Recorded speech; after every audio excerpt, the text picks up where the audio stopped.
മഴ തോർന്നോ സഞ്ജു? കൃഷ്ണ ഹരേ കൃഷ്ണ കൃഷ്ണ കൃഷ്ണ ഹരേ ഹരേ. ഹരേ കൃഷ്ണ. എല്ലാവർക്കും പ്രണാമം. ഹരേ കൃഷ്ണ. ഹരേ കൃഷ്ണ. ഹരേ കൃഷ്ണ. നമുക്ക് പ്രാർത്ഥനയ്ക്ക് കിടക്കാം. ഹരേ കൃഷ്ണ. പ്രണാമം പ്രഭുജി. ഹരേ കൃഷ്ണ മാതാജി. ഹരേ കൃഷ്ണ. പ്രണാമം. ഹരേ കൃഷ്ണ. ഓം നമോ ഭഗവതേ വാസുദേവായ. ഓം നമോ ഭഗവതേ വാസുദേവായ. ഓം നമോ ഭഗവതേ വാസുദേവായ. നാരായണം നമസ്കൃത്യം നരം ചൈവ നരോത്തമം ദേവീം സരസ്വതീം വ്യാസം തതോ ജയമുദിരേത് നഷ്ടപ്രായേഷു ഭദ്രേഷു നിത്യം ഭാഗവത സേവയാ. ഭാഗവതേ ഉത്തമ ശ്ലോകേ ഭക്തിർഭവതി നഷ്ടഗീ മുഖം കരോതി വാചാലം പങ്കും ലംഘയതേ ഗിരി യത്കൃപതമഹം വന്ദേ പരമാനന്ദമാധവം ശ്രീഗുരുദീനതാരിണം ശ്രീചൈതന്യമീശ്വരം വജ്ഞാനതിമിരാന്തസ്യ ജ്ഞാനാഞ്ജലശലാകയാ ചക്ഷുർമിലിതം യേന തസ്മൈ ശ്രീഗുരുവേ നമഃ. ശ്രീചൈതന്യം മനോഭീഷ്ടം സ്ഥാപിതം യേന ഭൂതലേ സ്വയം രൂപകഥാ മഹ്യം ദദാതി സ്വഭാന്തികം. വന്ദേഹം ശ്രീഗുരു ശ്രീയുതപദകമലം ശ്രീഗുരും വൈഷ്ണവാംശ ശ്രീരൂപം സാഗരജാതം സഹന രഘുനാഥാനിധം തം സജീവം സാദൈവം സാവധൂതം പരിജനസഹിതം കൃഷ്ണചൈതന്യദേവം ശ്രീരാധാ കൃഷ്ണപാതാൻ സഹന ലളിത ശ്രീവിശാഖാനിം താം സാഹേ കൃഷ്ണാകരുണാ സിന്ധോ ദീനബന്ധോ ജഗത്പദേ ഗോപേശ ഗോപികാ കാന്ത രാധാ കാന്ത നമസ്തുതേ. തപ്തകാഞ്ചന ഗൗരാംഗീ രാധേ വൃന്ദാവനേശ്വരി വൃഷഭാനുസുതേ ദേവി പ്രണമാമി ഹരിപ്രിയേ. വാഞ്ചാകൽപതരൂപേച്ഛ കൃപാസന്ധിഭ്യേവ ച പതിനാം പാവനേഭ്യോ വൈഷ്ണവേഭ്യോ നമോ നമഃ. നമോ വിഷ്ണുപാദായ കൃഷ്ണപ്രേഷ്ഠായ ഭൂതലേ ശ്രീമദേ ഭക്തിവേദാന്ത സ്വാമിന്നിധി നാമിനേ. നമസ്തേ സാരസ്വദേവേ ഗൗരവാണി പ്രചാരിണേ നിർവിശേഷ ശൂന്യവാദി പാശ്ചാത്യദേശധാരിണേ. ജയ ശ്രീകൃഷ്ണ ചൈതന്യ പ്രഭു നിത്യാനന്ദ ശ്രീ അദ്വൈത ഗദാധര ശ്രീവാസാദി ഗൗരഭക്തവൃന്ദ. ഹരേ കൃഷ്ണ കൃഷ്ണ കൃഷ്ണ ഹരേ ഹരേ. ഹരേ രാമ രാമ രാമ ഹരേ ഹരേ. ഹരേ കൃഷ്ണ കൃഷ്ണ കൃഷ്ണ ഹരേ ഹരേ. ഹരേ രാമ രാമ രാമ ഹരേ ഹരേ. ഹരേ കൃഷ്ണ കൃഷ്ണ കൃഷ്ണ ഹരേ ഹരേ. ഹരേ രാമ രാമ രാമ ഹരേ ഹരേ. ഹരേ കൃഷ്ണ. പ്രഭാതിക്ക് ജഗരുദേവ് ചനതുകൂടി വൈഷ്ണവഭക്തർക്ക് ചെയ്യും. ഹരേ കൃഷ്ണ. അപ്പോൾ നമുക്കൊരു ചെറിയൊരു കാര്യം ചെയ്യുന്ന നമ്മള് അധ്യായം ഒന്നും കൂടെ നമുക്കൊന്ന് റിവൈസ് ചെയ്യാം. ഏറ്റവും ഇമ്പോർട്ടൻ്റ് ആയിട്ടുള്ള ഒരു അധ്യായമാണ്. അപ്പൊ അത് കാരണം കൊണ്ട് ഒന്ന് റിവേഴ്സ് ചെയ്യാം. ഹരേ കൃഷ്ണ. കാരണം അതില് പരിശുദ്ധ ഭക്തിയുദ്ധസേവനത്തിന്റെ സവിശേഷ ഒന്നാമത്തെ അധ്യായം നമുക്കൊന്നും കൂടെ നോക്കാം. ഏറ്റവും ഇമ്പോർട്ടൻ്റ് ആയിട്ടുള്ള അധ്യായമാണ്. അത് കാരണം കൊണ്ടാണത്. ഇപ്പൊ എന്തെങ്കിലും വിട്ടു പോകണ്ടെന്ന് വെച്ചിട്ട് ഞാനൊന്നും കൂടെ പറയാൻ നിൽക്കുന്നത്. പറഞ്ഞിട്ടുള്ളതാണ്, എന്നാലും ഒന്നും കൂടെ ഒന്ന് പറയാം. അത് കഴിഞ്ഞിട്ട് നമുക്ക് സെക്കൻഡ് ഇതിലേക്ക് പോകാം കേട്ടോ. ഹരേ കൃഷ്ണ. ഹരേ കൃഷ്ണ. അപ്പൊ ഇതില് ആദ്യത്തെ കാര്യം പറയുന്നത് വെച്ച് കഴിഞ്ഞാല് നമ്മൾ ഒന്നാമത്തെ പറയുന്നത് വെച്ച് കഴിഞ്ഞാല് അതില് ഫസ്റ്റ് അധ്യായത്തില് രണ്ടാമത്തെ പേരില് മുക്തിര പല തലങ്ങൾ ഉണ്ടെന്ന് പറഞ്ഞു. അപ്പൊ മുക്തിര തലങ്ങൾ എന്ന് പറയുമ്പോൾ അതില് 5 തരം മുക്തികൾ ഉണ്ടെന്ന് പറഞ്ഞു. മുക്തികൾ എന്ന് പറയുമ്പോൾ നമ്മൾ മനസ്സിലായി മുക്തിയും സിദ്ധിയും തമ്മിലുള്ള വ്യത്യാസം. മുക്തി എന്ന് പറയുമ്പോ അത് ഭൗതിക ലോകത്തിൽ നിന്ന് വിട്ടു. സിദ്ധി എന്ന് പറയുമ്പോൾ എന്താണ് സിദ്ധി എന്ന് പറയുമ്പോൾ എന്താ സിദ്ധി എന്ന് പറയുമ്പോൾ ഉദ്ദേശിക്കുന്നത് എന്താ?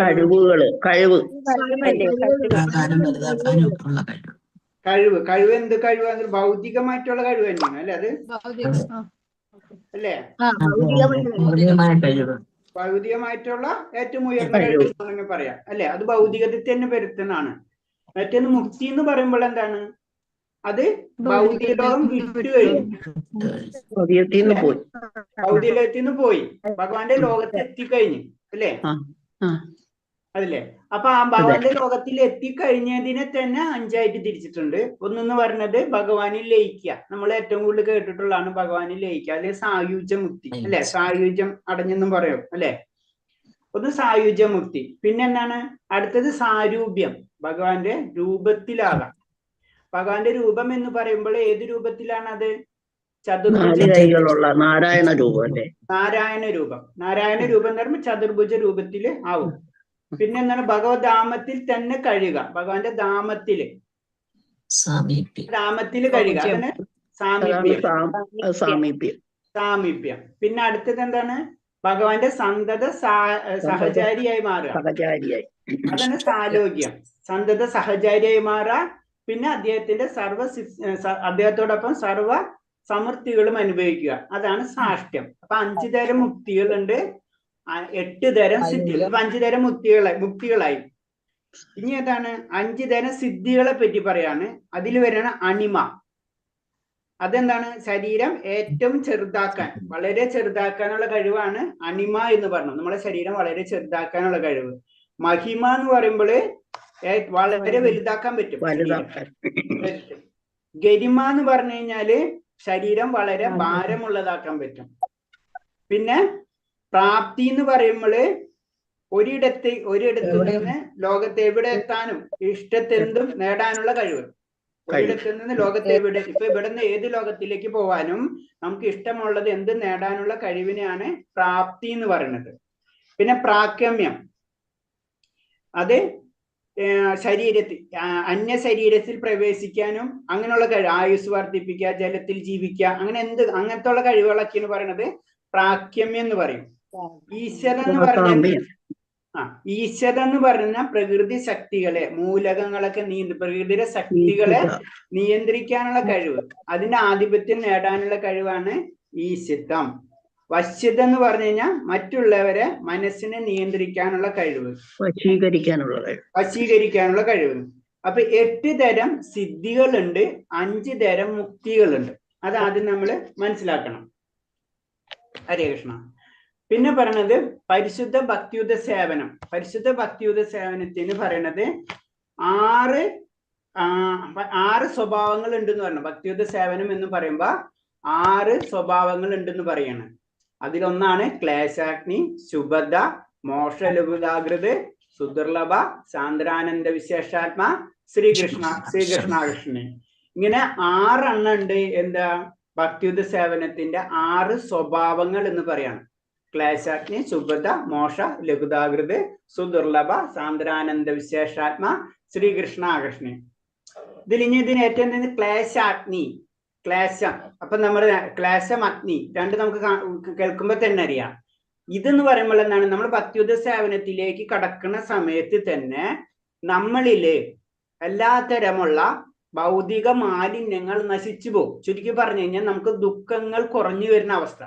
അതാണ് ഭഗവാന്റെ നാമത്തിന്റെ പ്രത്യേകത എന്ന് പറയുന്നത്. നമ്മൾ ഭക്തിയിലേക്ക് കയറും, നാമജപം സ്റ്റാർട്ട് ചെയ്യണം. ഭക്തിയിലേക്ക് കയറുന്നതോടുകൂടി നമ്മളെ എന്താ പറയുന്നത്, ഭൗതികമായിട്ടുള്ള ദുഃഖങ്ങൾ കുറയുന്ന ഒരവസ്ഥ.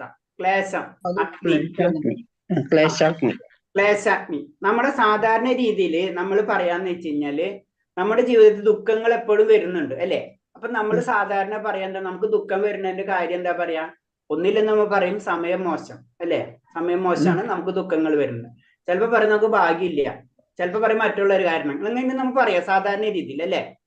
പക്ഷെ ശരിക്കും ശാസ്ത്രം പറയുന്നത് എന്താണെന്ന് പറഞ്ഞു കഴിഞ്ഞാൽ ഇതിന്റെ പിറകില് നമ്മുടെ ഭാഗ്യദോഷമോ മറ്റുള്ള ഒരു കാരണമോ സമയദോഷം ഒന്നല്ല. ശരിക്കും പറയുന്നത് എന്താണ്? ഇതിന്റെ പിറകിലൊരു കാരണമുണ്ട്. ശാസ്ത്രം പറയുന്ന ആ കാരണം എന്തായിരിക്കും? പാപകർമ്മങ്ങളാണ് അല്ലെ? പാപകർമ്മങ്ങളാണ്. അപ്പൊ അതിന്റെ മൂല കാരണം നമുക്ക് അറിയണില്ല. അതാണ് അജ്ഞാനം എന്ന് പറയുന്നത്. അപ്പൊ അജ്ഞാനം കാരണം കൊണ്ടാണ് നമുക്ക് ഈ പ്രശ്നങ്ങളെല്ലാതും വരുന്നത്. നമ്മൾ ചെയ്ത പാപകർമ്മങ്ങൾ, അജ്ഞാനം കൊണ്ട് പാപകർമ്മങ്ങൾ ചെയ്തിട്ടുണ്ട്. അത് കാരണം കൊണ്ട് നമുക്ക് വരാൻ പോണത് അറിയില്ല, നമ്മൾ ചെയ്തതും അറിയില്ല. അതാണ് കാരണം. അല്ലാതെ നമുക്ക് ഭാഗ്യമില്ലാത്തത് കൊണ്ടോ അല്ലെങ്കിൽ സമയമോശം കൊണ്ടോ മറ്റുള്ളവരെ കാരണം കൊണ്ടോ ഒന്നല്ല. നമ്മൾ ചെയ്ത കർമ്മഫലങ്ങൾ തന്നെയാണ് നമുക്ക് അനുഭവിക്കണമെന്ന് അടക്കം നമുക്കറിയില്ല. അതാണ് കാര്യം. അതിന്റെ കാര്യം എന്ന് പറഞ്ഞു കഴിഞ്ഞാല് ഇപ്പൊ നമുക്കറിയാം, ഒരു ഇരുട്ടിൽ ഒരാള് പാമ്പിനെ കണ്ടു കഴിഞ്ഞാൽ പാമ്പിനെ അല്ല കയറിനെ കണ്ടു കഴിഞ്ഞാൽ പാമ്പാണെന്ന് വിചാരിക്കും. അതെന്താണ്? ഇരുട്ട്, ആ അറിവില്ലായ്മ അവസ്ഥ. അതാണ് പ്രശ്നം. അപ്പൊ നമ്മൾ ആ അറിവ് എത്തണമെങ്കിൽ നമ്മൾ എന്താണ് ഭഗവാന്റെ നാമം ജപിച്ചിരിക്കണം. അതായത് അത് നമ്മളെപ്പോൾ തമസിൽ നിന്ന് അത് ജ്യോതിർഗമയ അല്ലെ, തമസോമ ജ്യോതിർഗമയ എന്ന് പറയുന്നത്. അപ്പൊ അതിൽ തന്നെ ഈ പാപം, അപ്പൊ നമ്മൾ എന്താണ് പാപങ്ങളാണ് നമ്മൾ ചെയ്തു കൂട്ടുന്നത് പറയുന്നത്. നമ്മ അറിയാതെ പാപങ്ങൾ ചെയ്തു കൂട്ടുന്നുണ്ട് എന്ന് പറയാണ്. അതിനുള്ള കാരണം നമുക്ക് അതിനെപ്പറ്റി അറിയില്ല. അപ്പൊ നമ്മളെ ചിന്താഗതി എന്താണ്? സാധാരണ രീതിയിൽ നമ്മൾ എല്ലാവരും ചിന്തിക്കുന്നത് ഞാൻ എന്ന് പറഞ്ഞ ഞാൻ ശരീരമാണ് അല്ലെ, ഞാൻ ശരീരത്തിന് വേണ്ടിയാണ് നമ്മൾ ഭക്ഷണം കഴിക്കണം, നമുക്ക് വിശപ്പ് വരുന്ന ഭക്ഷണം കഴിക്കണം, കാണുന്നതൊക്കെ എന്താണ് ശരീരം. അപ്പൊ ഞാൻ ശരീരമാണെന്നുള്ള ചിന്താഗതിയാണ്. ഈ ലോകം എനിക്കുള്ളതാണ് അല്ലെ, എനിക്ക് വേണ്ടിയാണ്. അതായത് എന്നെ ആരും വിഷമിപ്പിക്കരുത്. അത് അപ്പൊ എല്ലാവരും എന്നെ സന്തോഷിപ്പിക്കണം അല്ലെ, ജനറൽ ആയിട്ട് നമ്മൾ ചിന്തിക്കണം അങ്ങനെയാണ്. എല്ലാവരും എന്നെ സന്തോഷിപ്പിക്കുക. അപ്പൊ ഞാൻ ഈ ലോകത്തിന്റെ ആസ്വാദകൻ എന്നുള്ള ചിന്ത. ഒന്നെന്ന് പറഞ്ഞ ഞാനെന്ന് പറഞ്ഞത് ഈ ശരീരമാണ്. പിന്നെന്താണ്? ഞാനാണ് ഈ ലോകത്തിന്റെ ആസ്വാദകൻ. അതായത് എന്നെയാണ് എല്ലാവരും സന്തോഷിപ്പിക്കേണ്ടത്. ഇതാണ് പ്രശ്നം. തുടക്കം അവിടെ നിന്നാണ് നമ്മുടെ. അതായത് നമ്മുടെ അറിവില്ലായ്മ. ആ അറിവില്ലായ്മ എന്ന് പറഞ്ഞത് ഞാൻ ശരീരമാണ്, പിന്നെ ഈ ലോകം എനിക്ക് വേണ്ടിയിട്ടുള്ളതാണ്, എനിക്ക് ആസ്വദിക്കാൻ വേണ്ടിയിട്ടുള്ളതാണ് എന്നുള്ള ചിന്ത. ആ ചിന്ത തുടങ്ങുന്നതോടുകൂടി നമ്മളെ പ്രശ്നങ്ങൾ തുടങ്ങും. അപ്പൊ അത് നമുക്ക് കിട്ടാതെ വരുമ്പോൾ നമ്മൾ എന്താണ്? പാപത്തിന്റെ വിത്ത് സ്റ്റാർട്ടാവും. അതിനുവേണ്ടി നമ്മൾ പ്രവർത്തിക്കും. അപ്പോ അതിനൊരു ഉദാഹരണം പറയണമെന്ന് വെച്ച് കഴിഞ്ഞാൽ, ഒരു മദ്യപാനി, ആ വ്യക്തിക്ക് മദ്യം കഴിക്കണം എന്നുള്ള ആഗ്രഹം വന്നു കഴിഞ്ഞാൽ അവിടെ ബീജായി. അതാണ് ബീജം. കഴിച്ചിട്ടില്ല, കഴിക്കാനുള്ള ആഗ്രഹം വന്നു കഴിഞ്ഞാൽ ബീജമായി. പിന്നെ കൂടം, അടുത്ത കൂടം പറയുമ്പോൾ എന്താണ്? അത് ശക്തമാകാണ്. അവസരം കിട്ടിക്കഴിഞ്ഞാൽ അത് വളരും. മനസ്സിലായി? അതാണ് കൂടം എന്ന് പറയുന്നത്. അപ്പൊ നമ്മളൊരു പാപം ചെയ്യാൻ പ്രവർത്തിക്കാൻ ആഗ്രഹിച്ചു, അതാണ് ബീജം. അത് ചാൻസ് കിട്ടിക്കഴിഞ്ഞാൽ അപ്പൊ സ്റ്റാർട്ട് ചെയ്യും. അതാണ് കൂടം എന്ന് പറഞ്ഞത്. പിന്നെ നമ്മൾ എന്താണ്? നമുക്ക് അനുഭവിച്ചു കൊണ്ടിരിക്കുന്ന ദുഃഖങ്ങൾ, അതാണ് നമ്മൾ പറഞ്ഞ പ്രാരാബ്ദം. ഇപ്പൊ നമുക്കത് കിട്ടിക്കൊണ്ടിരിക്കണം. അങ്ങനെ അതെന്ത് നമ്മൾ ആദ്യം ഇന്നലെ പറഞ്ഞു, നമ്മള് ഒരു ചെടി വെച്ചു, ബീജം ഇട്ടു, അത് വളർന്ന് പിന്നെ വളർന്ന് വലുതായിക്കൊണ്ടിരിക്കണ്. അത് കഴിഞ്ഞിട്ട് വിത്തുകളൊക്കെ വരും. ആ വിത്തുകൾ വന്ന് നമ്മളത് കഴിച്ചുകൊണ്ടിരിക്കുകയാണ്. അതാണ് പ്രാരാബ്ദം. ആ പ്രാരാബ്ദത്തിലാണ് നമുക്ക് ഈ പ്രശ്നങ്ങളെല്ലാതും വരുന്നത്. നമ്മൾ അനുഭവിച്ചുകൊണ്ടിരിക്കുന്നതാണ്. രോഗമാണെങ്കിലും പ്രശ്നങ്ങളാണെങ്കിലും ജനന മരണങ്ങളെല്ലാതും ഇതിന്റെ ഭാഗമായിട്ടുള്ള വിത്തുകളാണ് നമ്മൾ അനുഭവിച്ചുകൊണ്ടിരിക്കുന്നത് പറയുന്നത്. ഇതല്ലാതെ എന്താണ്? ഇതിനെല്ലാത്തിനെയും, അതായത് ഈ പാപകർമ്മങ്ങൾ എല്ലാത്തിനെയും നമുക്ക് എന്തുകൊണ്ട് ചെയ്യിക്കാൻ പറ്റും? ഭഗവാന്റെ നാമജപം കൊണ്ട്. അതാണ് ഈ ക്ലേശാഗ്നി കൊണ്ട് ഉദ്ദേശിക്കുന്നത്. അത് അത്ര അഗ്നിയാണ്. ആ അഗ്നി എല്ലാത്തിനും ചാരമാക്കും. അപ്പൊ അതാണ് ഒരു തീയിൽ ഒരു വലിയൊരു മരക്കട്ട അല്ലെ, വലിയൊരു മരക്കട്ട തീപ്പെട്ടാൽ അത് കത്തിച്ചാമ്പലം എന്നത് പറഞ്ഞ പോലെയാണ് ഭഗവാന്റെ ഹരിനാമ കീർത്തനം എന്ന് പറയാണ്. ഭഗവാന്റെ കീർത്തിക്കുന്നതോടുകൂടി നമ്മൾ പാപം ചെയ്യാൻ ഉദ്ദേശിച്ചിട്ടുണ്ടെങ്കിൽ അതുണ്ടാവില്ല, ചെയ്ത പാപങ്ങൾ മുഴുവനും ഭസ്മീകരിക്കപ്പെടും. അപ്പൊ എന്താണ്? നമ്മളെ അനുഭവം അപ്പോഴും നമ്മളെ പ്യൂരിറ്റി, പരിശുദ്ധി നമ്മളിലേക്ക് വരും. മംഗളം എന്ന് പറയുമ്പോൾ അത് പരിശുദ്ധീകരിക്കുകയാണ് നമ്മളെ. അതായത് നമ്മൾ ചെയ്ത പാപകർമ്മങ്ങളും നാളെ ചെയ്യാൻ ഉദ്ദേശിക്കാവുന്ന പാപകർമ്മങ്ങൾ അടക്കം മാറിപ്പോവും. എന്തുകൊണ്ട്? ഭഗവാന്റെ നാമജപം. അതാണ് ആദ്യത്തെ നമ്മ പറഞ്ഞത് ക്ലേശാഗ്നി എന്ന് പറയുന്നത്. ഫസ്റ്റ് ഹരേ കൃഷ്ണ. ഇത് മനസ്സിലായാ? ഹരേ കൃഷ്ണ. ഓക്കെ. ഇനി അടുത്തത് സുഭദ എല്ലാ മംഗളങ്ങളും നൽകുന്നു അല്ലെ. സുഭദ എന്ന് പറഞ്ഞത് എല്ലാ മംഗളങ്ങളും നൽകുന്നു. അപ്പൊ നമ്മളെ രീതിയിൽ മംഗളം എന്ന് പറയുമ്പോൾ എന്താണ്? നല്ല ജോലി ഉണ്ടാവുക, നല്ല ആരോഗ്യം ഉണ്ടാവുക, നല്ല പണം ഉണ്ടാവുക, നല്ല കുടുംബം ഉണ്ടാവുക, നല്ല പേരുണ്ടാവുക. ഇതൊക്കെയാണ് നമ്മളെ രീതിയിലുള്ള മംഗളം അല്ലെ. ജനറൽ ആയിട്ട് ഭൗതിക മംഗളം എന്നൊക്കെ പറഞ്ഞ ഇതാണ്. പക്ഷെ ഇതല്ല ശരിക്കും മംഗളം എന്ന് ഉദ്ദേശിക്കുന്നത്. ഇത് ഭൗതികമായിട്ടുള്ള മംഗളമാണ്. ശരിക്കും മംഗളം എന്ന് ഉദ്ദേശിക്കണമെന്ന് പറഞ്ഞാൽ നമ്മളെ ഹൃദയം പരിശുദ്ധീകരിക്കുക. അങ്ങനെ ഹൃദയം ശുദ്ധീകരിക്കുമ്പോഴാണ് അതിനെ മംഗളം എന്ന് പറയുന്നത്. അതാണ് പറയുന്നത്. അടുത്ത പോയിന്റ് നമ്മൾ പറഞ്ഞത് സുഭദ, എല്ലാ മംഗളങ്ങളും വന്ന് വരും. എപ്പോഴും നമ്മളെ മനസ്സ് ശുദ്ധീകരിക്കപ്പെടും. അതാണ് അടുത്ത മനസ്സ് ശുദ്ധീകരിക്കുന്നതാണ് അടുത്ത ഇത്. മറ്റേത് പാപങ്ങൾ മുഴുവനും നശീകരിക്കണം. പിന്നെ മനസ്സ് ശുദ്ധി ഒരു പ്രോസസ്സാണ്, 1 by 1 ആയിട്ട്. ആദ്യം മനസ്സ് പാപങ്ങള് മാറണ്. നമ്മളൊരു വീട് ചെയ്യുമ്പോൾ ആദ്യം വൃത്തിയാക്കും അല്ലെ, അതാണ് പാപങ്ങൾ. എന്നിട്ടാണ് നമ്മള് എന്തെങ്കിലും ഫംഗ്ഷൻ എന്തെങ്കിലും ചെയ്യുമ്പോൾ പിന്നെയാണ് നമ്മൾ കാര്യങ്ങൾ സെറ്റ് ചെയ്യുക. അപ്പൊ ആദ്യം തന്നെ ക്ലീൻ ചെയ്യാണ് പാപകർമ്മങ്ങൾ. അത് കഴിഞ്ഞിട്ടോ മംഗളം കിട്ടാണ്, പരിശുദ്ധീകരിച്ചു കഴിഞ്ഞു. അപ്പൊ പരിശുദ്ധീകരണമാണ് പിന്നെ വരുന്നത്, അതാണ് മംഗളം. അപ്പൊ മംഗളം എന്ന് പറയുമ്പോ നമ്മളെ സാധാരണ രീതിയിൽ നല്ല ജോലി, നല്ല ആരോഗ്യം, അതല്ല ശരിക്കും മംഗളം. നമ്മുടെ ഹൃദയത്തെ പരിശുദ്ധീകരിക്കുകയാണ്. അല്ലാതെ നമ്മള് നമുക്കറിയാം ആശുപത്രികള്, സ്കൂളുകള്, ഭക്ഷണ വിതരണം ചെയ്യുന്നത്, ഇതൊക്കെ നല്ല സേവനങ്ങളാണ്. ഇതൊക്കെ എന്താണ് ശരിക്കും പറഞ്ഞു കഴിഞ്ഞാല് ഇതും ശരീരത്തിന്റെ ആവശ്യങ്ങളാണ്, ഇന്ദ്രിയങ്ങളാണ് അവിടെ നിൽക്കണപ്പോഴും. ഒരിക്കൽ ആത്മാവ് എന്ന് പറയുമ്പോൾ അത് ഭഗവാനായിട്ട് കണക്ട് ചെയ്തിട്ടുള്ളൂ. ഭഗവാന് വേണ്ടി ചെയ്യുമ്പോഴാണ് നമ്മൾ പരിശുദ്ധീകരിക്കപ്പെടുന്നത്. ബാക്കി തെറ്റുന്നല്ല, നമ്മളത് 12-ാം അധ്യായത്തിൽ പഠിച്ചു കഴിഞ്ഞാണ്. ഭക്തിയുത സേവനമാണ് ശരിക്കും എന്താണ് ആത്മാവിനെ പരിശുദ്ധീകരിക്കുന്നത്. അതെപ്പോഴും ശ്രദ്ധിക്കണം, ആത്മാവിനെ പരിശുദ്ധീകരിക്കുന്ന ഭക്തിയുത സേവനമാണ്. മറ്റുള്ള കാര്യങ്ങളൊക്കെ അതിനേക്കുള്ള വഴി മാത്രമാണ്. അതാണ് ശുഭത. അപ്പൊ ശുഭത എന്ന് പറയുമ്പോ ശരിക്കും മംഗളകരം എന്ന് പറയുമ്പോ നമ്മുടെ മനസ്സിനെ പരിശുദ്ധീകരിക്കുന്നതാണ്. അതിന് ഉദാഹരണം പറയുന്നത്, നമുക്കിപ്പോ സാധാരണ രീതിയിൽ പറയണം, ഒരാൾക്ക് നല്ല വിശപ്പുണ്ട്, അപ്പൊ അയാൾക്ക് നമ്മൾ ഭക്ഷണം കൊടുത്തു, വീണ്ടും കുറച്ച് ആൾക്ക് വീണ്ടും വിശക്കും, നമുക്ക് പ്രാക്ടിക്കൽ ആവില്ല. അപ്പൊ അത് പറഞ്ഞത് അത് ലിമിറ്റേഷൻസ് ഉണ്ട്. ഭൗതികതയിൽ എല്ലാത്തിനും ലിമിറ്റേഷൻസ് ഉണ്ട്, പക്ഷെ ഭക്തിക്ക് യാതൊരു ലിമിറ്റേഷൻസ് ഇല്ല. അപ്പൊ നമ്മൾ എപ്പോഴും ചെയ്യേണ്ടത് ഭഗവാന്റെ കാര്യങ്ങളായിരിക്കണം, മറ്റത് ചെയ്യണ്ടെന്നല്ല. പക്ഷെ എന്താണ് ഏറ്റവും ബെറ്റർ ഭക്തിയുത സേവനം, അതാണ് നമ്മളെ ഹൃദയത്തെ പരിശുദ്ധീകരിക്കുന്നത്. അത് കാരണം കൊണ്ടാണ് അതിനെ ശുഭത എന്ന് പറയുന്നത്. ഓക്കെ, അടുത്തത് എന്താണ്?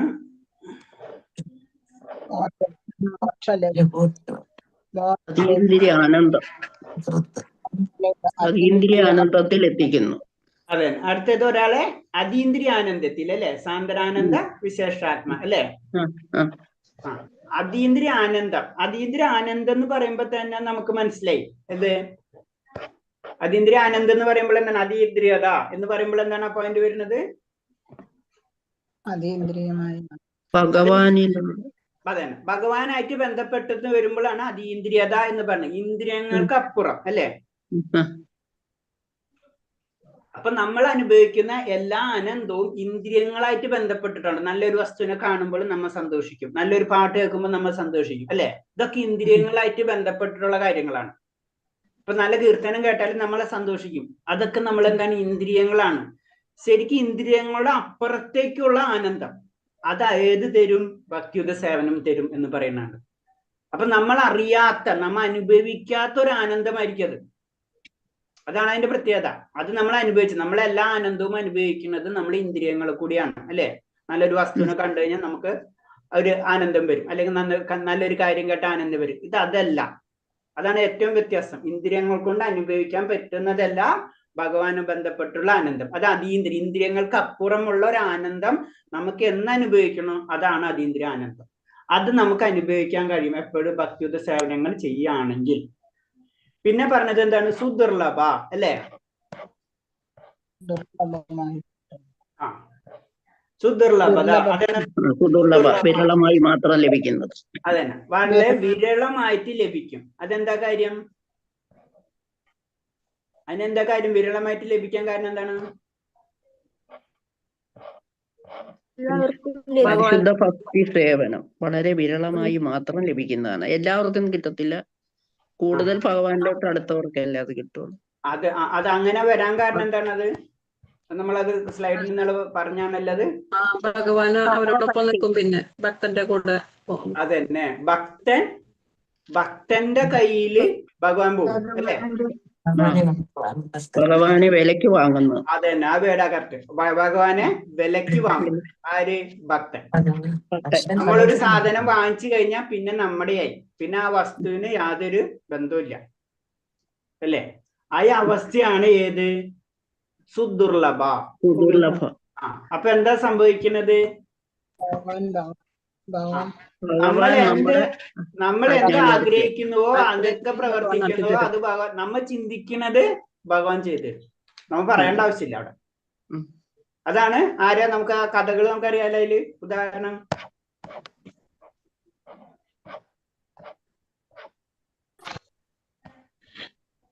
ആര്യാ? അംബരീഷ് മഹാരാജാവിന് പറഞ്ഞു. അംബരീഷ മഹാരാജാവ് ഉണ്ട്. പിന്നെ അംബരീഷ മഹാരാജാവിന് ഏറ്റവും കറക്റ്റ് ആൻസർ. പിന്നെ പിന്നെ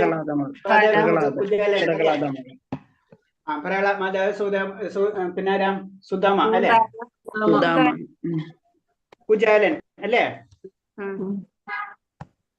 കുചാലന്റെ ഉദാഹരണം നമുക്കറിയാം. ഇതൊക്കെ എന്താണ്? ഭക്തൻ ഭഗവാന് കുന്താനുണ്ട്. അതായത് എല്ലാ പരിശുദ്ധ ഭക്തന്മാരെല്ലാം ആ കാറ്റഗറിയിൽ വരും. പിന്നെ ഭഗവാൻ അവിടെ റോളില്ല. അതാണ് അതിന്റെ സിമ്പിള്. പരിശുദ്ധ ഭക്തന്മാരെല്ലാവർക്കും കിട്ടുന്ന ഒരു കാര്യമാണ് ദുർലഭാണ്. പിന്നെ അതിന്റെ അപ്പുറത്തേക്കാണ്, അത് കിട്ടൂല. അത് കൊടുത്തു കഴിഞ്ഞു കഴിഞ്ഞാൽ ഭഗവാൻ തന്നെ ഭഗവാനെ കൊടുക്കണ പോലെയാണ്. അതാണ് വളരെ ഇമ്പോർട്ടന്റ് പറഞ്ഞത്. അത് ലഭിക്കും. പിന്നെന്താണ്? ശുദ്ധമായ ഭക്തി സേവനം നിരതരായിരിക്കുന്നവർ മോക്ഷം പോലും ആഗ്രഹിക്കുന്നില്ല. അപ്പൊ നമുക്കറിയാം മോക്ഷം എന്താണ് നമ്മൾ പഠിച്ചു കഴിഞ്ഞു അല്ലേ? മോക്ഷം പോലും മോക്ഷം എന്ന് പറയുമ്പോ എന്താണ്?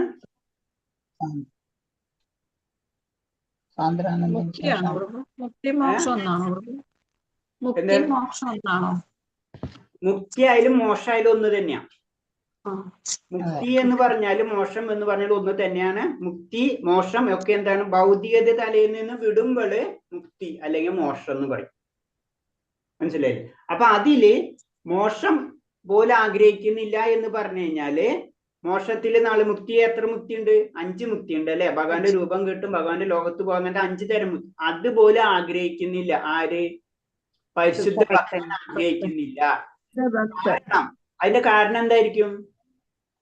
അവർക്ക് ഭഗവാൻ സേവനം മാത്രമാണ് ആഗ്രഹിക്കുന്നുള്ളവര്. ഭഗവാന്റെ സേവനത്തിൽ മാത്രം എപ്പോഴും ഇരിക്കാനാണ് ഭക്തനാഗ്രഹം. അപ്പൊ ഞാൻ ജനറൽ ആയിട്ട് ഭഗവാനെ സേവിച്ചത് കൊണ്ട് നമുക്ക് എന്താ ലഭിക്കുന്നത്? ഭഗവാന്റെ ദാസനാണ്. നമുക്ക് ആനന്ദം. ഭഗവാന്റെ ദാസനാണ് കിട്ടും. ഈ 6 കാര്യങ്ങളും അതുകൊണ്ടല്ലേ പ്രഭു നടക്കുന്നത്? അത് നമ്മൾ പറയുന്നുണ്ട്. മോശം പോലെ ആഗ്രഹിക്കുന്നില്ല എന്നാണ് പറയുന്നത്. നമ്മള് ഭഗവാനെ സേവിക്കുമ്പോൾ നമുക്ക് ആനന്ദം കിട്ടും അല്ലേ പ്രഭു? അതൊക്കെ കിട്ടും. ഞാൻ ചോദിക്കുന്നത് ഭഗവാനെ നമ്മൾ എന്തുകൊണ്ട് സേവിക്കുന്നു? മനുഷ്യജന്മത്തിന്റെ ധർമ്മം അതാണ് പ്രഭു. നമ്മുടെ സേവിക്കുവാനാണ് മനുഷ്യജന്മത്തിന്റെ ധർമ്മം. ഭഗവാനെ സേവിക്കലാണ് മനുഷ്യജന്മത്തിന്റെ ധർമ്മം. ഭഗവാനെ സന്തോഷിപ്പിക്കുക, സേവിക്കുക എന്നാണ് നമ്മുടെ ധർമ്മം. നമ്മുടെ പ്രേമഭക്തി കൊണ്ടാണ് അല്ലെ? ശരി. ഞാൻ ചോദിക്കണതല്ലേ നമുക്ക് എന്താ ലഭിക്കുക? നമ്മുടെ ധർമ്മം ശരിയാണ്. ഓക്കെ, നമുക്ക് ധർമ്മമാണ്. ഇപ്പൊ നമ്മളെ അമ്മ മകനെ നോക്കണ പോലെ അമ്മയുടെ ധർമ്മമാണ് മകനെ നോക്കുക, അല്ലെങ്കിൽ അച്ഛന്റെ ധർമ്മം. അതിൽ നിന്ന് എനിക്ക് എന്താ കിട്ടുന്നത്? ആനന്ദം. ഞാൻ ഭഗവാനെ സേവിച്ചതുകൊണ്ട് എനിക്ക് എന്താ? ആനന്ദം. അതാ പറഞ്ഞു. ഈ ലോകത്തില് എല്ലാവർക്കും വേണ്ടത് എന്താണ്? ആരോട് ചോദിച്ചു കഴിഞ്ഞാൽ എന്താ വേണ്ടെന്ന് പറയാം? സന്തോഷം. എല്ലാവർക്കും വേണ്ടത് സന്തോഷം. അപ്പൊ പരമമായ സന്തോഷമായിരിക്കും ഭക്തി സേവനം എന്ന് പറയുന്നത്. അത് കാരണം കൊണ്ടാണ് പറഞ്ഞത് മോക്ഷത്തിൽ ആനന്ദമുണ്ട്. നമ്മളത് ഇന്നലെ 2 ക്ലാസ് മുന്നിൽ പഠിച്ചു. ബ്രഹ്മാനന്ദം, പിന്നെ ഏതാ പഠിച്ചത് നമ്മള്? പരമാനന്ദം, പിന്നെ ഭഗവാനായിട്ട് കണക്ട് സാക്ഷാത്കാരം. ഞാൻ പേരുവിട്ട്. അപ്പൊ 3 തരം ആനന്ദം ഉണ്ട് അല്ലെ? അപ്പൊ എന്താണ്?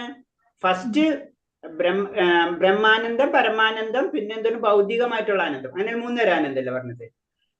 അപ്പൊ പറഞ്ഞു വരുന്നത് വെച്ച് കഴിഞ്ഞാൽ പരമാനന്ദത്തിലെത്തിയ വ്യക്തിക്ക് പിന്നെ ഒരു ആനന്ദത്തെ പറ്റി ചിന്തിക്കില്ല. അതാണ് മുക്തിയിലും ആനന്ദം കിട്ടും. ബ്രഹ്മമായിട്ട് ഐക്യം ലഭിക്കുന്ന സമയത്ത് ആനന്ദം കിട്ടും. ആ ആനന്ദം കിട്ടിയ വ്യക്തിയും ആ ആനന്ദം കിട്ടിക്കഴിഞ്ഞാലും അതിനേലും കൂടുതൽ ആനന്ദം എന്തായിരിക്കും? പരമാനന്ദം, ഭക്തിയുത സേവനത്തിൽ കിട്ടുന്ന ആനന്ദമായിരിക്കും. അത് കാരണം കൊണ്ടാണ് മോക്ഷം ആഗ്രഹിക്കാത്തത്. മോക്ഷം ഇല്ല എന്നല്ല, മോക്ഷത്തിൽ ഒരു ആനന്ദം ഉണ്ട്. ആ ആനന്ദത്തിലും കൂടുതൽ എന്തായിരിക്കും? ഭഗവാനായിട്ടുള്ള സേവനം അല്ലെങ്കിൽ ഭഗവാനായിട്ട് കണക്ട് ചെയ്യുമ്പോൾ കിട്ടുന്ന ആനന്ദം, അതാണ് പരമാനന്ദം എന്ന് പറയുന്നത്. അപ്പൊ അത് കാരണം കൊണ്ടാണ് പറയുന്നത് മോക്ഷം പോലും ആഗ്രഹിക്കുന്നില്ല, മോക്ഷത്തെ പോലും നിസാരമാക്കുന്നു. അതാണ് മോക്ഷ ലഘു ദാകൃത്, മോക്ഷത്തെ ചെറുതാക്കുന്നു എന്ന് പറയാണ്. ഇതൊക്കെ ഭക്തിയിലേക്ക് ഉയരുമ്പോ നമുക്ക് കിട്ടുന്ന കാര്യങ്ങളാണെന്ന് പറയാണ്. പിന്നെ ഏതാണ്? പരിശുദ്ധ ഭക്തിയുദ്ധ സേവനം മാത്രമാണ് കൃഷ്ണനെ ആകർഷിക്കാനുള്ള മാർഗം. അത് നമ്മൾ പറഞ്ഞാലേ ഭക്തിയുദ്ധ സേവനം പറഞ്ഞു. ആകർഷിക്കാനുള്ള മാർഗം. അതെന്റെ പറഞ്ഞില്ലേ?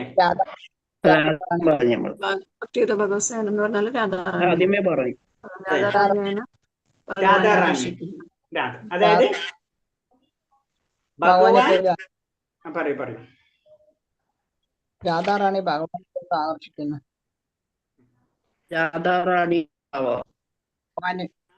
രാധാറാണിയാണ് ഭക്തി എന്ന് പറയുമ്പോ ഭക്തിയുടെ ഏറ്റവുമായ ഉത്തമമായിട്ടുള്ള രൂപം എന്ന് പറയുന്നത് രാധാറാണിയാണ്.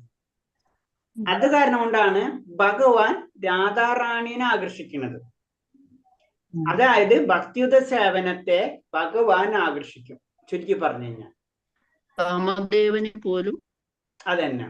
അതായത് ഭഗവാന്റെ പേരെന്താ? മദനമോഹനൻ.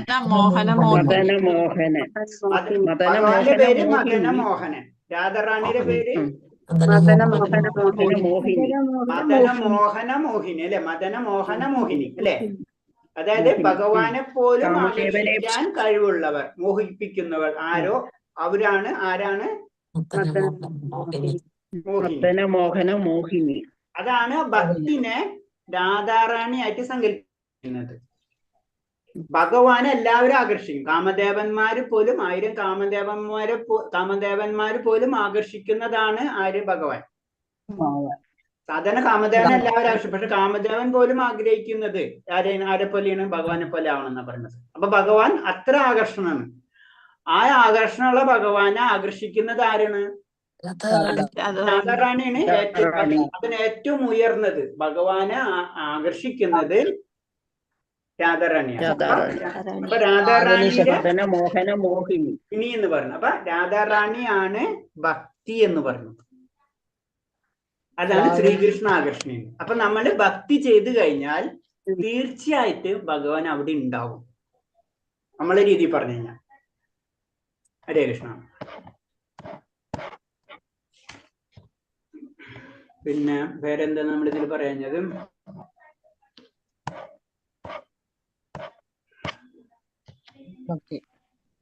ഭൗതിക ദുഃഖത്തിൽ നിന്ന് മോചനം.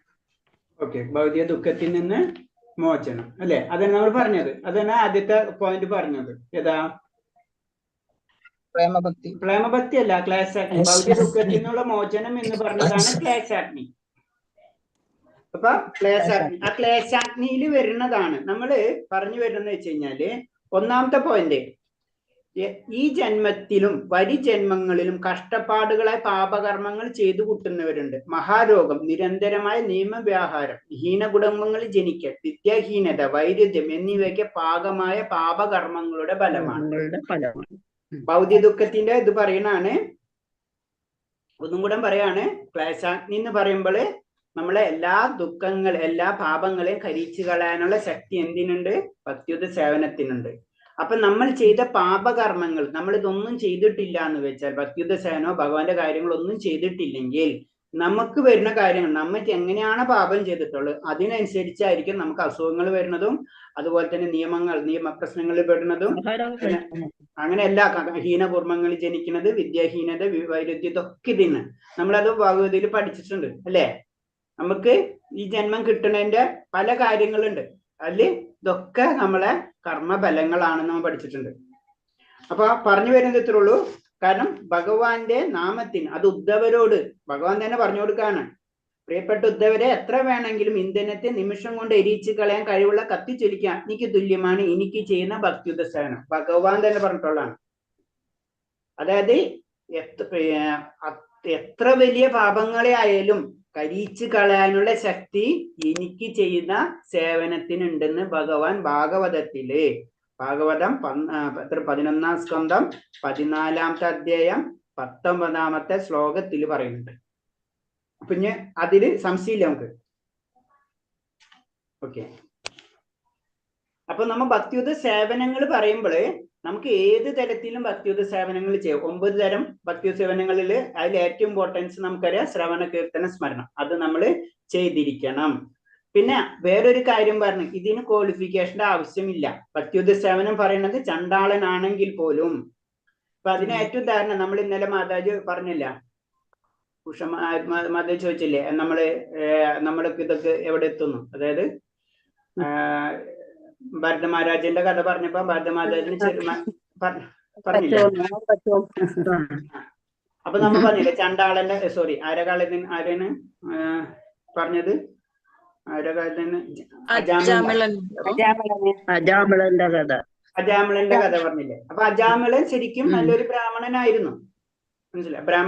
ബ്രാഹ്മണ കാര്യങ്ങളൊക്കെ ചെയ്തുകൊണ്ടിരിക്കുകയായിരുന്നു. ഒരു പ്രത്യേക സമയത്തിൽ അങ്ങനത്തെ കാര്യങ്ങൾക്കാണ് വീണ്ടും അതിലേക്ക് പോവാണ് ചെയ്യുന്നത്. അപ്പൊ ഒരു നല്ല വ്യക്തിയായാലും നമ്മളെ സംസർഗത്തിന് വളരെ ഇമ്പോർട്ടൻസ് ഉണ്ട്. എന്നിരുന്നാലും ആളുള്ളിൽ അത്രയും കാലങ്ങൾ ചെയ്തിട്ടുള്ളത് കാരണം കൊണ്ട് ആ വ്യക്തി ഇത്രയും ദുഷിച്ചിട്ടായാലും ആ വ്യക്തി സ്വന്തം മകന് നാരായണ എന്നുള്ളൊരു പേരിടാൻ ആ ഉള്ളിലെ മനസ്സുണ്ടായി. അതാണ് നമ്മൾ ചെയ്ത ഭഗവാന്റെ നാമങ്ങൾ എത്ര ചെയ്തിട്ടുണ്ടെങ്കിലും അത് അവിടെ കെടുക്കത് പെട്ടെന്ന് പോകില്ല. എത്ര പിന്നെ നമ്മൾ ചെന്ന് ചാടിയാലും ഒരു പിടുത്തം നമ്മളിക്കൽ ഉണ്ടാവും എന്ന് പറഞ്ഞു. അത് അജാമളുടെ കഥയിലൂടെ നമുക്ക് വായിച്ചെടുക്കുക. പിന്നെയാണ് നാരായണ എന്ന് വിളിക്കുന്നതും പിന്നെ ഏതൊന്ന് വിഷ്ണുദൂതന്മാരും ഇവരും പറഞ്ഞിട്ടുള്ള പ്രശ്നങ്ങൾ നമുക്കറിയാം. അതിന്റെ ലാസ്റ്റ് മോശം കിട്ടുന്നത്. അപ്പൊ ഭക്തിയുദ്ധ സേവനത്തിന്റെ പ്രത്യേകത ചണ്ടാളനടക്കം ഏറ്റവും ലെവലിൽ നീച കുടുംബങ്ങളിൽ അല്ലെങ്കിൽ നീചമായിട്ട് ജീവിച്ച വ്യക്തികൾക്കടക്കം ഉയർത്തപ്പെടും എന്നാ പറയുന്നത്.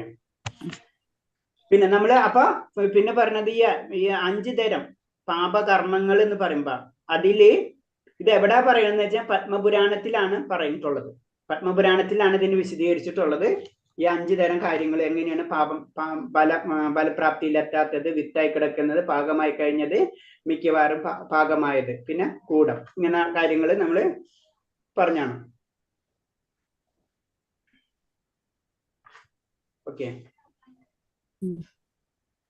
പിന്നെ കൃഷ്ണ ഇത് തന്നെ പറയുന്നതാണ്. നമ്മള് ഭക്തിയിലേക്ക് വളർന്നാലുള്ള ഗുണങ്ങൾ പറഞ്ഞാണ്. അതൊരു കത്തിപ്പടരുന്ന ഒരു കാട്ടുതീ പോലെ അശുഭകരമായ ആഗ്രഹ സർപ്പങ്ങളെ മുഴുവൻ കൊന്നൊടുക്കും. അപ്പൊ അതാണ് നമ്മൾ ഇത് ചെയ്യുന്നതോടുകൂടി ഇത് കാട്ടുതീ പോലെയാണെന്ന് പറയുന്നത്.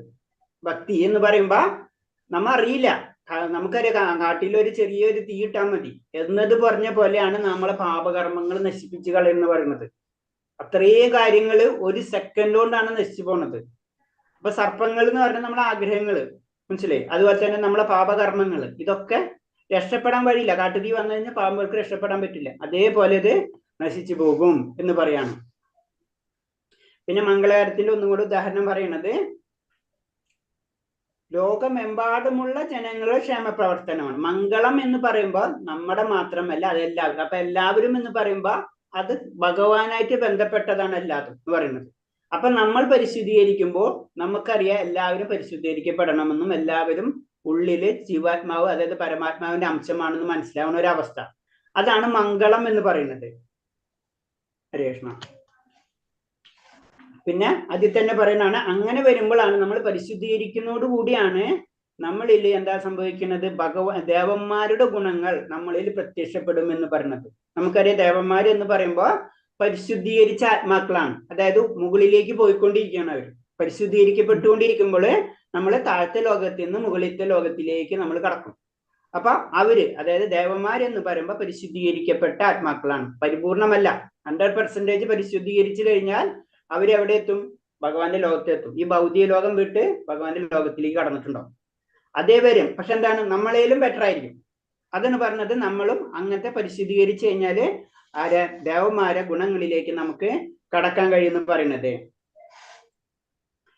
പിന്നെ അടുത്തത് മോക്ഷ ലഘുതാകൃത്, അതായത് കൃഷ്ണ അവബോധത്തിന്റെ സുഖം. അപ്പൊ സുഖം എന്ന് പറയുമ്പോൾ ആ സുഖത്തെയാണ് 3ആയിട്ട് തിരിച്ചിട്ടുള്ളത്. അതായത് മോക്ഷം എന്ന് പറയുന്നത് കൃഷ്ണ അവബോധത്തിൽ കിട്ടുന്ന ആനന്ദത്തിനേക്കാളും ചെറുതാണ്. മോക്ഷം ലഭിക്കുക എന്ന് പറഞ്ഞാൽ തന്നെ വലുതാണ്. അപ്പൊ അത് അത് തന്നെ ശരിക്കും ഭഗവാനിൽ നിന്ന് കിട്ടുന്ന സുഖത്തിനേലും കുറവാണ് എന്ന് പറയാണ്. പിന്നെ സാധാരണ രീതിയിൽ സുഖം എന്ന് പറയുമ്പോൾ അതിനെ മൂന്നായിട്ട് തിരിച്ചിട്ടുണ്ട്.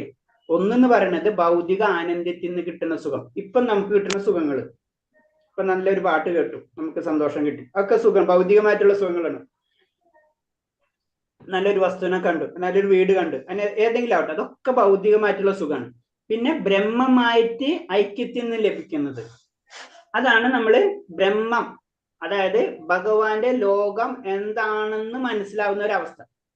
നമ്മൾ ഭൗതിക ലോകത്തിൽ നിന്ന് വിട്ടു, അപ്പൊ കിട്ടുന്ന ആനന്ദം, അതാണ് ബ്രഹ്മാനന്ദം.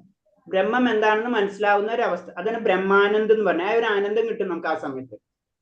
അത് കഴിഞ്ഞ കൃഷ്ണ അവബോധത്തിൽ നിന്ന് കിട്ടുന്നത്, അതായത് നമ്മളെ ഭാഷയിൽ പറഞ്ഞു കഴിഞ്ഞാൽ പെട്ടെന്ന് മനസ്സിലാവണമെന്ന് വെച്ച് കഴിഞ്ഞാൽ, നമുക്കിപ്പോ ഇവിടെ ഡൽഹി പോകണമെന്ന് ഭയങ്കര ആഗ്രഹം, അതിൽ പ്രധാനമന്ത്രിനെ കാണുന്ന ആഗ്രഹം.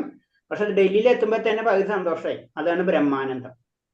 അതുപോലെ പ്രധാനമന്ത്രിനെ കണ്ടു കഴിഞ്ഞാൽ കിട്ടുന്ന ആനന്ദമാണ് കൃഷ്ണബോധത്തിൽ നിന്ന് കിട്ടുന്നത്. അപ്പൊ 3 സ്റ്റെപ്പായിട്ട് പറഞ്ഞിരിക്കുന്നത്. പിന്നെ ഭൗതികാനന്ദം എന്ന് പറയുമ്പോൾ പോണ സമയത്ത് ട്രെയിനിൽ കയറിയിരിക്കുന്നു, അപ്പൊ പല കാഴ്ചകളും കാണും, അതാണ് ഭൗതികാനന്ദം. അപ്പൊ ഭൗതികാനന്ദം, ബ്രഹ്മമായിട്ടുള്ള ആനന്ദം, പിന്നെ കൃഷ്ണബോധത്തിൽ നിന്ന് കിട്ടുന്ന ആനന്ദം, അങ്ങനെ 3 തരം ആനന്ദമുണ്ട്. ഈ ആനന്ദം എന്ന് പറയുന്നത്, ഭൗതികാനന്ദം എന്ന് പറയുമ്പോൾ 1 ആണെങ്കിൽ, ബ്രഹ്മമായിട്ടുള്ള ഐക്യം എന്ന് പറഞ്ഞത് 1000 കൃഷ്ണാനന്ദം എന്ന് പറഞ്ഞത് 1 കോടിയാണ്. അങ്ങനെയാണ് ഡിഫറൻസ്, അല്ലാണ്ട് ചെറിയ സ്റ്റെപ്പല്ല. ഒരു സ്റ്റെപ്പിന് അടുത്ത സ്റ്റെപ്പല്ല. ഒന്ന് കഴിഞ്ഞ് കഴിഞ്ഞാൽ, ഇപ്പൊ നമ്മളെ രീതി പറഞ്ഞു കഴിഞ്ഞാൽ, ഒരു ചെറിയ മല പിന്നെ ഹിമാലയമായിട്ട് കമ്പയർ ചെയ്യാം. ഒരു ചെറിയ മല കയറി നീക്കാം, അപ്പൊ ആ ചെറിയ മലയാണ് ബ്രഹ്മാനന്ദം. ഹിമാലയമാണ് കൃഷ്ണാവബോധത്തിൽ നിന്ന് കിട്ടുന്നത്. അത്രയും വേരിയേഷൻ, ചെറിയ വേരിയേഷൻസ് അല്ല എന്ന് പറയുന്നത്. അപ്പൊ പിന്നെ പറയുന്നത്, പരിശുദ്ധ കൃഷ്ണാബോധം നേടിയ ഒരാൾക്ക് വ്യക്തിഗത വാദികൾ ആഗ്രഹിക്കുന്ന എല്ലാ പൂർണ്ണതകളും നൽകും. അതിനു പുറമെ ശുദ്ധഭക്തന്മാർ അനുഭവിക്കുന്ന പരമാനന്ദവും അയാൾക്ക് ലഭിക്കുന്നു. അപ്പൊ കൃഷ്ണബോധം കിട്ടുന്ന വ്യക്തികൾക്ക് എല്ലാതും ഒന്നിച്ചു കിട്ടും.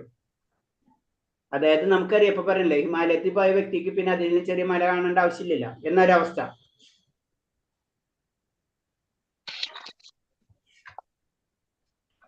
പിന്നെ സിദ്ധികളെ പറ്റി നമ്മൾ പറഞ്ഞു. 8 തരം സിദ്ധികള്, അനിമ, ലഘുമ, മഹിമ, ഇതൊക്കെ പറഞ്ഞു നമുക്ക്. അതിപ്പോ മനസ്സിലായി വിചാരിക്കണം.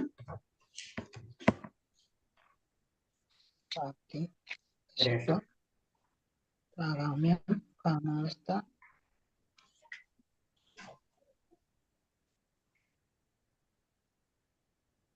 പിന്നെ കൊലവേജ ശ്രീധരൻ, അദ്ദേഹത്തെ പറ്റി പറഞ്ഞ കഥ നമ്മൾ പറഞ്ഞില്ലേ? അത് പറഞ്ഞു നമ്മളല്ലേ? പറഞ്ഞു. ഇനി അടുത്തതാണ് യഥാർത്ഥ ഭക്തിയുത സേവനത്തിന്റെ അപൂർവത അല്ലെങ്കിൽ സുദുർലഭം എന്ന് പറയുന്നത്. ഭക്തിയുടെ സുദുർലഭം, അത് നമുക്കറിയാം, ഭഗവാന് വിലക്ക് വാങ്ങിക്കണാണ് എന്നാ പറയണത് അത്. അപ്പൊ അത് പറയണത്, കൃഷ്ണ ഭക്തിയുത സേവനത്തിൽ അവസരം എല്ലാവർക്കും നൽകിയില്ല. നമ്മൾ വിചാരിച്ച പോലെ ഭഗവാന്റെ സേവനം നമുക്ക് ലഭിക്കില്ല. അതാണ് നമ്മൾ ആദ്യം മനസ്സിലാക്കേണ്ടത്. പെട്ടെന്ന് കിട്ടുന്ന വസ്തുവല്ല കൃഷ്ണാവബോധം അല്ലെങ്കിൽ ഭഗവാന്റെ സേവനം. ഭൗതിക ലാഭങ്ങളോ മോശം തന്നെ അദ്ദേഹം ഒരാൾക്ക് കൊടുത്തുന്ന് വരാം. കാരണം ഇത് ലാസ്റ്റാണ്. അതിനു മുന്നേ പല പരീക്ഷണങ്ങൾ കൊടുക്കും. അതായത് വേറെ രീതി പറഞ്ഞു കഴിഞ്ഞാല്, ഭക്തിയുത സേവനത്തിലേക്ക് വരുമ്പോൾ മഹാമായ അല്ലെങ്കിൽ ദുർഗാദേവി അല്ലെങ്കിൽ പ്രകൃതി ഭൗതികമായ എല്ലാ സുഖങ്ങളും അങ്ങോട്ട് തരും. എന്തിന്? ഭഗവാനെ തരാണ്ടിരിക്കാൻ വേണ്ടി. അതാണ് പറയണത്. ഭഗവാൻ ആഗ്രഹിച്ചു വരുന്ന ഒരു വ്യക്തിക്ക് ഭഗവാനല്ലാതെ ബാക്കിയൊക്കെ ആര് കൊടുക്കും? ദുർഗാദേവി കൊടുക്കും. ഭഗവാനെ മാത്രം കൊടുക്കൂല. അതാണ് പറഞ്ഞത്. അത് കഴിഞ്ഞിട്ടാണ് നമുക്ക് എന്ത് സംഭവിക്കുക? ഇത് നഷ്ടപ്പെടാം. അതായത് ഭൗതികമായിട്ടുള്ള സന്തോഷങ്ങൾ മുഴുവൻ നഷ്ടപ്പെടുന്ന ഒരു സമയം എത്തുമ്പോഴാണ് ഭഗവാനെ കിട്ടുക. ആരുമില്ലാത്തവർക്ക് ദൈവം തുണാന്ന് പറയില്ലേ? അതാ പോയിന്റ്. അപ്പൊ അവിടെ എത്തണം. അതായത് അല്ലെങ്കിൽ എന്താണ്, നമ്മൾ ഭഗവാനെ അന്വേഷിച്ച് പോകുമ്പോൾ ഭഗവാന്റെ അടുത്തേക്ക് എത്താതിരിക്കാൻ വേണ്ടി നമുക്ക് പല കാര്യങ്ങളും കിട്ടിക്കൊണ്ടിരിക്കും. പക്ഷെ ഭഗവാനെ കിട്ടൂല. ആര് തരൂല നമുക്ക്? നമ്മുടെ പ്രകൃതി നമുക്ക് ഭഗവാനെ ഒഴിച്ച് ബാക്കി എല്ലാതും തരും. മനസ്സിലാവണ്? നമുക്കത് പല കഥകളിൽ നിന്ന് അറിയാം. നമ്മൾ ഇന്ദ്രന്റെ കഥകൾ അല്ലെ, ഇന്ദ്രൻ പലരും ഇന്ദ്ര സിംഹാസനം ചിന്തിക്കുമ്പോ പല കാര്യങ്ങളും കൊടുത്ത് അവരെ വഴിതെറ്റിക്കുന്നത് എന്നത് പറഞ്ഞ പോലെയാണ് ഇതും. അപ്പൊ ഭൗതിക ലാഭമോ മോശം തന്നെ അദ്ദേഹം ഒരാൾക്ക് കൊടുത്തെന്ന് വരും. എന്നാൽ ഭക്തിയുത സേവനം നടത്താനുള്ള ആഗ്രഹം മാത്രം എളുപ്പം നൽകുകയില്ല. ഒരു പരിശുദ്ധ ഭക്തനിൽ കൂടി മാത്രമേ ഈ അനുഗ്രഹം നേടിയെടുക്കാനാവൂ. അപ്പോ അതാണ് നമ്മുടെ ഗുരുവിന്റെ ആവശ്യം. കാരണം ഗുരു ഈ വഴി കഴിഞ്ഞു പോയിട്ടുള്ളതാണ്. അപ്പൊ അത് കാരണം കൊണ്ട് ഗുരുവിനറിയാം ഇന്ന കാര്യങ്ങളൊക്കെ കിട്ടും. അവിടെ നമ്മൾ ചെറിയ കുട്ടികളോട് പറയുള്ളൂ, വഴിക്ക് പല ആൾക്കാരും കാണും, അവരുടെ അടുത്ത് പോകരുത്, അവരുടെ പ്രശ്നക്കാരെന്ന് പറഞ്ഞ പോലെ ഇത് പറഞ്ഞു തരുന്ന ആരാണ്? ഗുരുവായിരിക്കും. നമുക്ക് പല കാര്യങ്ങളും കിട്ടും, ഭൗതിക പ്രകൃതി തരും, അതിലേക്ക് നോക്കരുത്, നമ്മളെ വഴി വേറെയാണ്, ആ വഴി കൂടെ തന്നെ പോകണം. അതാണ് ഗുരുവിന്റെ ഇമ്പോർട്ടൻസ് എന്ന് പറയുന്നത്. പരിശുദ്ധ ഭക്തനായ ആത്മഗുരുവിന്റെയും ഭഗവാൻ കൃഷ്ണന്റെയും കാരുണ്യം കൊണ്ട് ഒരുവന് ഭക്തിയുത സേവനത്തിന് വിധാനത്തിൽ എത്താൻ കഴിയും. മറ്റൊരു വഴിയുടെയും സാധ്യമല്ല. അപ്പൊ ഒരിക്കലും നമ്മളെ കൊണ്ട് ഒറ്റയ്ക്ക് എത്താൻ കഴിയില്ല, നമ്മള് വഴിതെറ്റിപ്പോകും. അപ്പൊ ഗുരുവിന്റെയും ഭഗവാന്റെ കാരുണ്യം ഉണ്ടെങ്കിൽ മാത്രമേ നമുക്ക് ഈ യഥാർത്ഥ സേവനം നമുക്ക് ലഭിക്കുള്ളൂ. അത് സുദുർലഭയാണ്. അതാണ് പ്രഭാസ്വാമി പലപ്പോഴും പറഞ്ഞിട്ടുണ്ട്. കാരണം ഭക്തിയിൽ ഇങ്ങനെ ഉയർന്ന് പല ലെവലിലേക്ക് പോകുമ്പോ ശരിക്കും ഉണ്ടായ കാര്യങ്ങൾ നഷ്ടപ്പെട്ടു പോവാണ്. അപ്പോൾ ആ പോയിന്റിൽ വെച്ച് പറയുന്നുണ്ട്, കാരണം അത് നഷ്ടപ്പെടുക എന്ന് പറഞ്ഞാൽ ഭഗവാനിലേക്ക് അടുക്കാണ് ചെയ്യുന്നത്. അപ്പൊ അതിൻ്റെ തൊട്ട് കറക്റ്റായിട്ട് പറഞ്ഞു തരുന്നുണ്ട്. അപ്പൊ ഭക്തിയിലേക്ക് ഉയരുമ്പോ പല ലെവലുണ്ട്. അതായത് ചിലപ്പോൾ ഭൗതികമായിട്ടുള്ള കാര്യങ്ങൾ ലഭിച്ചുകൊണ്ടിരിക്കും, അത്ര ഉയർന്നവർക്ക് കിട്ടാം. അല്ലാണ്ട് നമ്മൾ ജനറലായിട്ട് പറയല്ലേ. അവിടെ ആ മായയിൽ അവർ വീഴും. ആ കെണിയാണത്. ആ കെണിയിൽ നമ്മൾ വീഴുന്ന പറയുന്നത്. ആ കെണി മറികടന്നവർക്കോ ഭഗവാനെ കിട്ടുള്ളൂ. അവിടെ എത്തുമ്പോഴാണ് ഭഗവാൻ സ്വന്തമായിട്ട് നമുക്ക് തരുന്നത്. ഹരേ കൃഷ്ണ.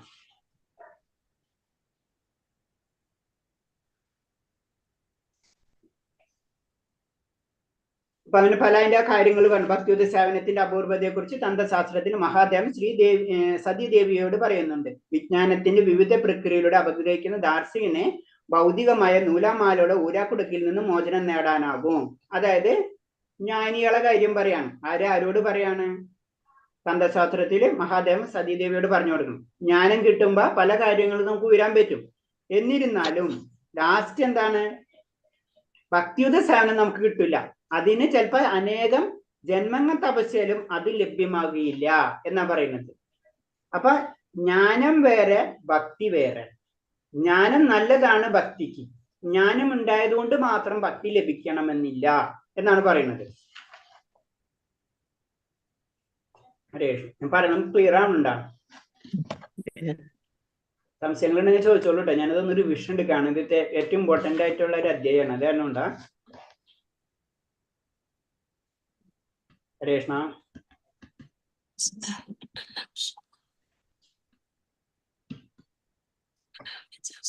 ക്ലിയർ അല്ലേ? ഓക്കെ.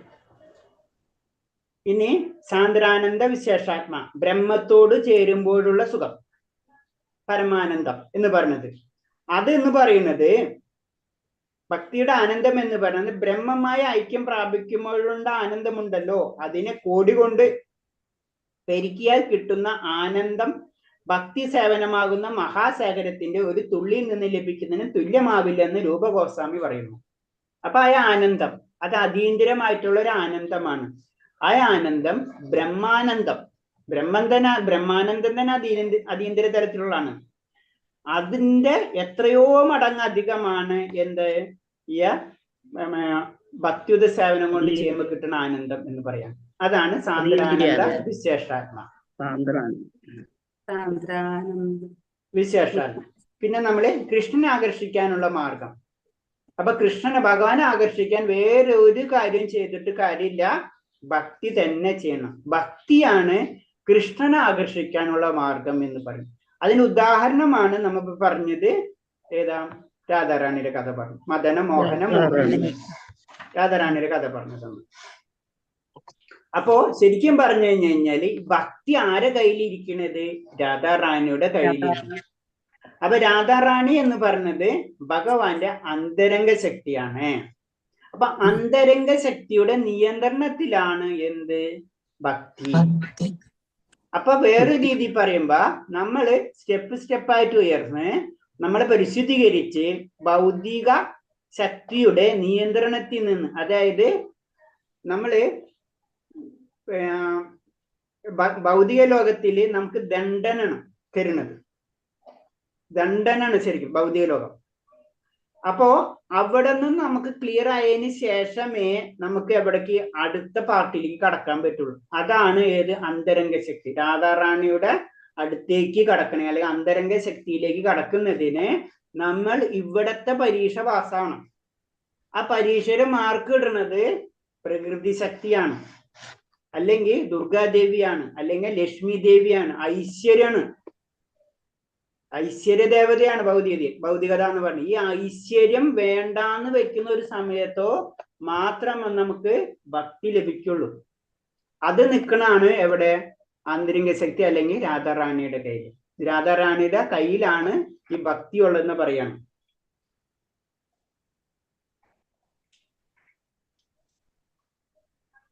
ഓക്കെ, ഹരേ കൃഷ്ണ.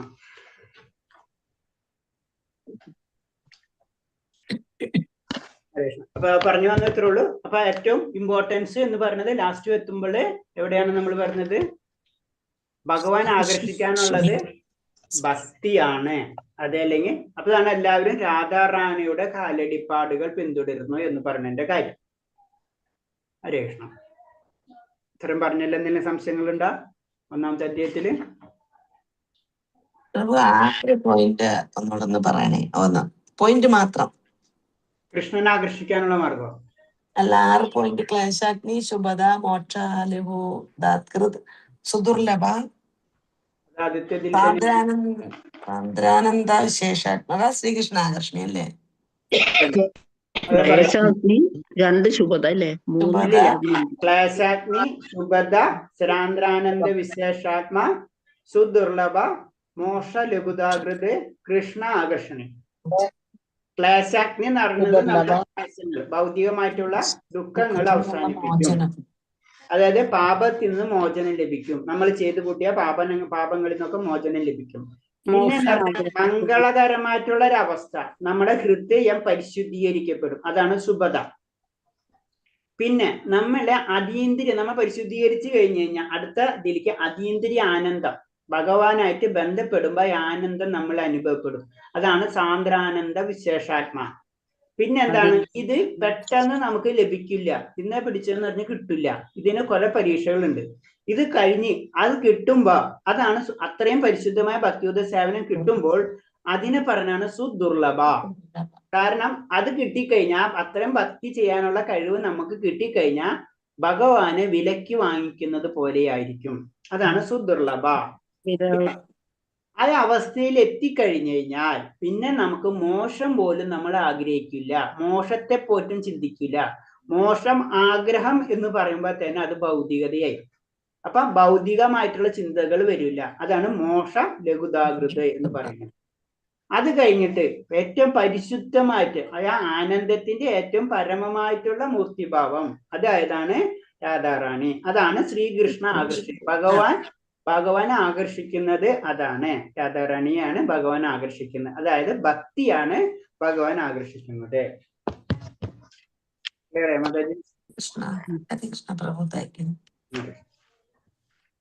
ഞാൻ വീഡിയോ കാണിച്ചാത്ത ഹോസ്പിറ്റലിൽ ആയതുകൊണ്ടാട്ടോ പ്രഭു. കുഴപ്പമില്ല മാതാചാര്യ കൃഷ്ണ.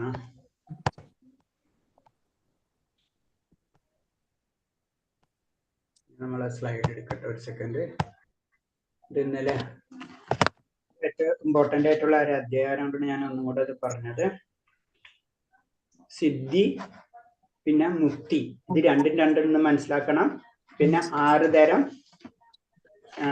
പറയാ 6 തരം സ്വഭാവങ്ങൾ, ഭക്തി ഉത്സാഹനത്തിന്റെ 6 തരം സ്വഭാവങ്ങൾ. ഇതാണ് ബേസിക് ആയിട്ട് ഇതിൽ ഡിസ്കസ് ചെയ്യുന്നത്. പിന്നെ നമ്മള് ഭക്തിയുടെ പ്രാഥമിക തലങ്ങൾ 2-ാം അധ്യായത്തിൽ അല്ലേ? അത് ഞാൻ സ്ലൈഡ് എടുക്കാം. ഹരേ കൃഷ്ണ.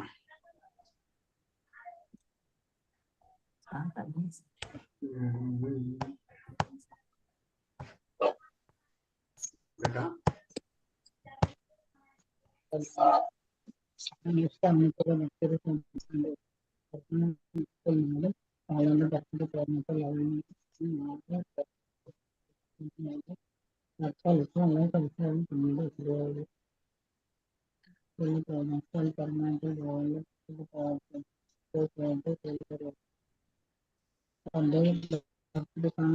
മൂന്നായി തെരഞ്ഞെടുത്തിരിക്കുന്നു. അനുഷ്ഠാനത്തിലെ പ്രത്യേക സേവനം നല്ല വിഭാഗങ്ങൾ പരമാനത്തിൽ 4, അവനുള്ള പരിശുദ്ധ പ്രവണത്തിൽ 6.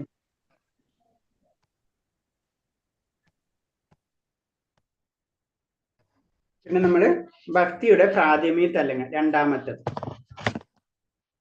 അതില് നമ്മൾ പറഞ്ഞ് ശരിക്കും പറയുമ്പോ അത് ജനറൽ ആയിട്ട് പറയുമ്പോ സാധന ഭക്തി, ഭാവഭക്തി, പ്രേമഭക്തി എന്നായിട്ട് 3ആയിട്ട് നമ്മൾ തിരിച്ചെന്ന് പറഞ്ഞു അല്ലെ. സാധന ഭക്തി, ഭാവഭക്തി, പ്രേമഭക്തി. ഇതിനെ ചുറ്റുമുള്ളതാണ് സാമാന്യ ഭക്തി. സാമാന്യ ഭക്തിയിലേക്ക് നമ്മളെല്ലാവരും സാമാന്യ ഭക്തി ഉള്ളവരാണ്.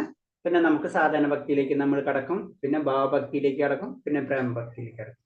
അപ്പൊ ഈ സാധന ഭക്തി ചെയ്യുമ്പോ തന്നെ നമുക്ക് കിട്ടുന്നതാണ് ക്ലേശാഗ്നി ശുഭത. അപ്പൊ നമുക്ക് മനസ്സിലായില്ല. ശുഭത എന്ന് പറയുമ്പോ ജനറൽ ആയിട്ട് പറയുമ്പോൾ എന്താണ് നമുക്ക് സംഭവിക്കും? ഇപ്പൊ നമ്മളെല്ലാവരും എന്താ ചെയ്യണത്? സാധന അല്ലേ ചെയ്യണത്?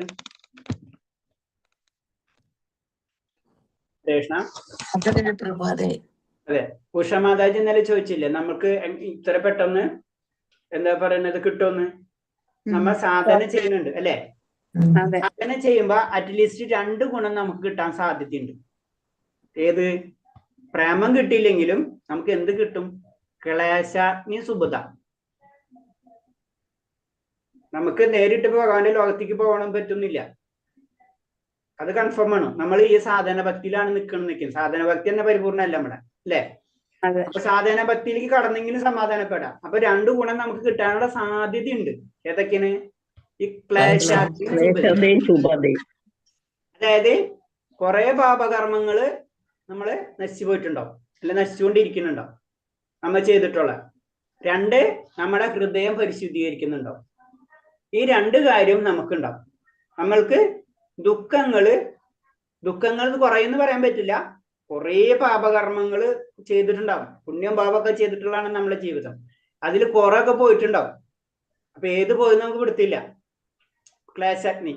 നമ്മള് തീ ഇട്ടിട്ടുള്ളൂ, കാട്ടിന് തീ ഇട്ടിട്ടുള്ളൂ, കാട് മുഴുവൻ കരിഞ്ഞിട്ടില്ല. അപ്പൊ കുറെ പാമ്പുകളൊക്കെ ചത്തുപോയിട്ടുണ്ടാവും, അത്രേ ഉള്ളൂ.